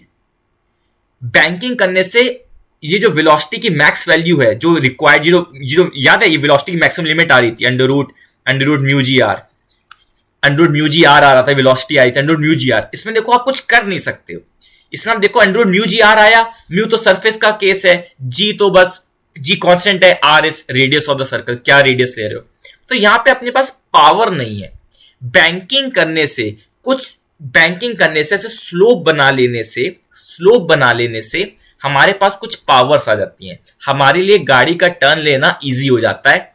यहां तो भाई कुछ ज्यादा ही इंक्लाइंड है, इतना इंक्लाइंड नहीं करते, बट इससे आप फील ले सकते हो, इससे आप थोड़ा फील ले सकते हो। बैंकिंग में एक डिसएडवांटेज है कि भाई गाड़ी की अपर लिमिट तो इसमें बढ़ जाती है, गाड़ी बहुत तेजी में भी घुमा रहे हो तो भी चल जाता है। बैंकिंग रोड इसलिए किया गया था कि गाड़ी तेज भी चल रही है तो घूम जाएगी, बट इसमें एक ड्रॉबैक है, गाड़ी स्लो हो जाएगी तो वो खिसक जाएगी, दिख ही रहा होगा, गाड़ी स्लो हो जाती है तो खिसक जाएगी। हाँ भाई, जो एक मैक्स वैल्यू भी है, इसमें भी मैक्स वैल्यू, अगर बहुत तेजी में घुमा दोगे, बहुत तेजी में गाड़ी घूमेगी तो वो ऊपर ही उड़ जाएगी। फिर जैसे मौत का कुआं जो होता है, तेजी में घूमता है तो ऊपर ही आने लग जाता है, फिर स्लो होता है तो नीचे आने लग जाता है, होता है कि नहीं होता? तो बैंकिंग ऑफ रोड्स में आसानी किस चीज की होती है कि हम ज्यादा स्पीड में भी घूम सकते हैं, हम ज्यादा स्पीड में भी घुमाव ले सकते हैं, ठीक है। बैंकिंग ऑफ रोड्स का आसानी क्या है? हम ज्यादा स्पीड में भी घुमाव ले सकते हैं, ठीक है। बट ज्यादा स्पीड का मतलब ये भी नहीं है कि इनफाइनाइट स्पीड, रॉकेट स्पीड से घुमा दिया, ऐसा भी नहीं है। हाँ, अपर लिमिट बढ़ जाती है, पहला अपर लिमिट बढ़ जाती है, बट ऐसा नहीं इनफाइनाइट हो गया, बहुत तेजी से घुमा दोगे गाड़ी तब तो उड़ ही जाएगी भाई। तो ये एक एडवांटेज है। डिसएडवांटेज क्या है? एक लिमिटिंग, एक मिनिमम वैल्यू, एक मिनिमम वेलोसिटी भी चाहिए भाई, एक मिनिमम वेलोसिटी चाहिए, वरना ये गिर भी जाएगी। बट इट्स ओके, हम इतना मान सकते हैं भाई, इतनी मिनिमम स्पीड से तो चलानी पड़ेगी, वरना गाड़ी तो नीचे गिर जाएगी। हाँ, इतना रियल लाइफ में ऐसी कोई सड़कें नहीं होती जिसमें इतना इंक्लिनेशन हो, ठीक है। तो भाई बैंकिंग रोड्स का डेरिवेशन कोई जरूरत नहीं है, only formula required, that's the case. V max का फॉर्मूला ये है, थीटा इज द वो इंक्लिनेशन, उस वॉल का इंक्लिनेशन, थीटा इंक्लिनेशन, और वी मिन का फॉर्मूला लिख देता हूं। वी मिन जो है मिनिमम वेलोसिटी आपकी इससे ग्रेटर होनी चाहिए, आर जी, ठीक है, यहां पे ऐसे ब्रैकेट होना चाहिए, R G mu minus tan theta 1 plus mu S tan theta. यहां टेंशन मत लेना, म्यू एस म्यू बराबर ही होगा, यहां कोई टेंशन लेना, ये वी मिन और वी मैक्स है। सर फॉर्मूला याद ही नहीं होता आपको, पहले मैंने बता दिया डेरिवेशन इंपॉर्टेंट नहीं है, सिर्फ फॉर्मूला इंपॉर्टेंट है। ये भी रेयरली आता है, सर 2016 में आया था ये क्वेश्चन, कैसे कह सकते हो? 2016 में बैंकिंग रोड से क्वेश्चन आया है, पहला सिर्फ फॉर्मूला रिक्वायर्ड और कुछ रिक्वायर्ड नहीं है, इसका सिर्फ फॉर्मूला रिक्वायर्ड है, कोई डेरिवेशन रिक्वायर्ड नहीं। टाइम वेस्ट मत करिएगा समझने के लिए। 2016 में इसके ऊपर क्वेश्चन आया था, आपको बता देना चाहता हूं, 2016 पे इस पे क्वेश्चन आया था, और बताता हूं 2016 का क्वेश्चन क्या था, जिसपे लोग बहुत परेशान होते हैं। सर देखो 2016 में था, आप कह रहे हो बैंकिंग रोड्स पढ़ो नहीं, भाई मैंने कहा पढ़ो, फॉर्मूला पढ़ो, ठीक है, फॉर्मूला पढ़ो। अब देखो खेलता कैसा है नीट वाला, सबको लगेगा पढ़ के कि ये बैंकिंग ऑफ रोड्स का है, सबको लगेगा, बट ये क्वेश्चन बैंकिंग ऑफ रोड्स का है ही नहीं, ये यूनिट्स एंड डायमेंशन का है, ये यूनिट्स एंड डायमेंशन का है क्वेश्चन, यूनिट्स एंड डायमेंशन का क्वेश्चन है ये, बैंकिंग ऑफ रोड्स का क्वेश्चन नहीं है। इसमें पूछा है मैक्सिमम सेव वेलोसिटी, घंटा मुझे फर्क नहीं पड़ता क्या वेलोसिटी है, सिर्फ यूनिट्स, आपको यूनिट्स चेक करना है। देखो यार, ये mu tan theta 1 mu tan theta, इनकी कोई यूनिट्स नहीं होती, यूनिट होती है जी बाई आर की, जी बाई आर की। देखो इसमें under root G by R into unitless. G क्या होता है, अंडर रूट जी क्या होता है, अंडर रूट जी क्या होता है, जी मतलब मीटर पर सेकेंड स्क्वायर इंटू मीटर, तो क्या आएगा 1 by second square, under root 1 by second square, तो अंडर रूट 1 बाय सेकेंड आएगा। तो A is not answer. Units and dimension का क्वेश्चन है, यूनिट्स एंड डायमेंशन का क्वेश्चन है, इसका आंसर आएगा डी। कैसे आएगा तुम देखो, यूनिट्स देखो जरा इसकी, मीटर पर सेकेंड इंटू आर, मीटर मतलब मीटर पर सेकेंड स्क्वायर, सॉरी मीटर पर सेकेंड स्क्वायर, जी का मीटर पर सेकेंड स्क्वायर, आर का मीटर, तो आएगा अंडर रूट मीटर स्क्वायर पर सेकेंड स्क्वायर, अंडर रूट हटेगा तो मीटर पर सेकेंड आएगा। यूनिट्स एंड डायमेंशन का क्वेश्चन था, बैंकिंग और रोड्स का क्वेश्चन ही नहीं था। मतलब वो नीट में आपको जबरदस्ती टफ क्वेश्चन नहीं देता, वही तो बोल रहा हूं, जब खेल हो गया भैया, ये इसके साथ खेल है, ठीक है, ये खेल है, यही तो खेला है, यही तो खेला है। अब मैं और एक केस लेता हूं, एक लास्ट क्वेश्चन जो आपको बहुत ज्यादा कॉमन क्वेश्चन आता है, ये प्लैंक वाला बहुत पूछा जाता है, ठीक है, वो कभी नीट में आया नहीं है, प्लैंक्स वाला बहुत ज्यादा क्वेश्चन आता है, नीट में कभी आया तो नहीं है, चलो भाई नीट में कभी आया नहीं है बट ठीक है, नीट में कभी आया नहीं बट ठीक है। जैसे एक प्लैंक है, एक प्लैंक है, सॉरी थोड़ा सा ऐसे कर देते हैं, करवा दे रहा हूं ताकि वरना कंप्लेन ना करो भाई। ऐसे कोई प्लैंक है, वो 10 मीटर पर सेकेंड से इधर मूव कर रहा है, ठीक है, और ये रेस्ट पे है, ये रेस्ट पे है। तो पूछता है फ्रिक्शन फोर्स बताओ इस पे क्या लगेगा। सिंपल है यार, फ्रिक्शन फोर्स क्या लगेगा, ये रेस्ट पे है, ये रेस्ट पे है, रेस्ट पे है, ऊपर ऑब्जेक्ट कहां जा रहा है, राइट में जा रहा है, तो फ्रिक्शन फोर्स इस पे क्या लगेगा, लेफ्ट लगेगा, दैट्स इट। अच्छा ऑरेंज वाले पे क्या लगेगा, ऑरेंज वाले पे राइट लगेगा यार, कैसे भैया, न्यूटन्स थर्ड लॉ से। सबसे बेस्ट तरीका होता है, सबसे बेस्ट तरीका होता है, आप वो निकालो, आप सबसे पहले निकालो उसकी सरफेस कहां मूव कर रही है। इसमें देखना सबसे पहला कॉन्सेप्ट है रिलेटिव मोशन निकालो। इस सरफेस में देखो भाई, इस सरफेस में, इस सरफेस के जस्ट ऊपर वाली सरफेस देखो, जैसे जैसे ये मेरा हाथ देखो, मेरा हाथ देखो, ये ऐसे जा रहा है कि नहीं जा रहा, ये हाथ ऐसे जा रहा है कि नहीं जा रहा, हाथ ऐसे जा रहा है तो हाथ पे फ्रिक्शन पीछे लग रहा है, तभी छिल मेरे को फील भी हो रहा है, कर सकते हो, कस के करो, कस के करोगे तो हाथ पे पीछे दर्द होगा, ठीक है, हाथ पे पीछे दर्द होगा, हाथ पे पीछे दर्द होगा, ठीक है, हाथ पे पीछे दर्द होगा, ओके, हाथ पे आपको पीछे दर्द होता हुआ दिखेगा, और आपको देख पा रहे हो मेरे बाल आगे कंघी हो, इस टाइप कंघी होगा, फ्रिक्शन फोर्स इधर लगा, बाल इधर कंघी हो गए, खैर वही होना ही था, ठीक है। इस ऑरेंज वाले डब्बे पे फ्रिक्शन फोर्स इधर लगेगा, राइट में लगेगा, देखो, ठीक है, फ्रिक्शन फोर्स राइट, जहां ये ऑब्जेक्ट ये 10 मीटर पर सेकेंड वाला है, ये नीचे वाले पे तो राइट में लगाई गई, बट देखो इस पे खुद का फ्रिक्शन पीछे लगेगा, कैसे बताया, कैसे बताया, ध्यान से देखो, मेरे बाल ही खराब हो गए। ऑब्जेक्ट मूव किया ऐसे, तो इस सरफेस के लिए वेलोसिटी क्या है, 10 मीटर पर सेकेंड राइट, तो फ्रिक्शन फोर्स क्या लग जाएगा, लेफ्ट में, और ऑरेंज वाले का इज जस्ट इसका अपोजिट, जस्ट इसका अपोजिट। चलो एक केस और लेते हैं, एक केस और लेते हैं, एक ऑब्जेक्ट मूव कर रहा है ऐसे 1 मीटर पर सेकेंड, 1 मीटर पर सेकेंड, अब पूछता है इस ब्लू वाले पे फ्रिक्शन क्या होगा। सर राइट में जा रहा है तो ब्लू वाले पे फ्रिक्शन ऐसे होगा, नहीं होगा, समझना मेरी बात, क्योंकि इसकी वेलोसिटी कम है, सुनना मेरी बात। मान लो आप और आपका दोस्त है, आप 10 मीटर पर सेकेंड से भाग रहे हो, ये 1 मीटर पर सेकेंड से भाग रहा है, तो क्या ये आपको कभी आगे भागते हुए दिखेगा, क्या ये आपको कभी आगे भागते हुए दिखेगा, कभी नहीं दिखेगा, ये आपको हमेशा पीछे जाता हुआ दिखेगा, पीछे जाता हुआ दिखेगा, क्लियर है कि नहीं, ये आपको हमेशा पीछे जाता हुआ दिखेगा, क्योंकि आपकी स्पीड तेज है। फॉर एग्जांपल ये देखो, धीरे धीरे हाथ जा रहा है, ये देखो मेरा मेरा देख, मेरी स्पीड कितनी, हेड की स्पीड देखना, ऐसे ऐसे जा रहा है, ऐसे जा रहा है, ये देखो, जब मैं ऐसे कर, भले ये जा रही है, ये जा रहा है, ओके, तो यार वो थोड़ा सा मेरा फोन स्विच ऑफ हो गया था, तो फोन से रिकॉर्ड करना बहुत मुश्किल होता है, तो इसी बात कर रहे थे, इसी की बात कर रहे थे, इसी की बात कर रहे थे कि देखो अगर ऐसे मूव कर रहा है, ऐसे मूव कर रहा है, तो मैं ऐसे कर लिया, तो सर को लग रहा है कि ये ऑब्जेक्ट पीछे जा रहा है, क्योंकि ये स्लो है, क्योंकि ये स्लो है, ये स्लो है, समझ आती है मेरी बात, ये स्लो है, तो इस सरफेस को लगेगा कि ये सरफेस पीछे जा रही है, इसको लगेगा ये ब्लू वाला ऑब्जेक्ट पीछे जा रहा है। क्यों? क्योंकि ये खुद 10 मीटर पर सेकंड से राइट जा रहा है। अब भैया ये जा रहा है 1 मीटर पर सेकंड से राइट, ये तो खुद ही 10 मीटर पर सेकंड से राइट जा रहा है, तो उसको लगेगा भाई तू तो लेफ्ट है, क्योंकि आप खुद ही राइट में इतना तेज हो। तो इसको लगेगा, इस सरफेस को लगेगा कि ये ब्लू बॉक्स लेफ्ट में जा रहा है, तो ब्लू बॉक्स पे राइट में फ्रिक्शन लग जाएगा, राइट में फ्रिक्शन लग जाएगा। और इस पे कितना लगेगा? Just opposite. ये नीट में आया नहीं है, बट स्टिल मैंने थोड़ा सा बता दिया, ठीक है। तो इसी के साथ तुम्हारा चैप्टर खत्म होता है। Thank you for watching this video guys. Question practice में आ जाना, वरना चीजें और क्लियर होती हैं, ठीक है। वन शॉट में वन शॉट की तरह ले रहे हैं, बहुत लोग परेशान है, भैया आप पूरा पढ़ाओ ना, तो समझ में आ रहा है पूरा पढ़ाओ। भैया मैं पूरा नहीं पढ़ा सकता, मेरी अपनी लिमिटेशन है, मेरे पास अपना टाइम है दोस्त। The best I can do, I am doing it for you, ठीक है guys. Okay, thank you so much.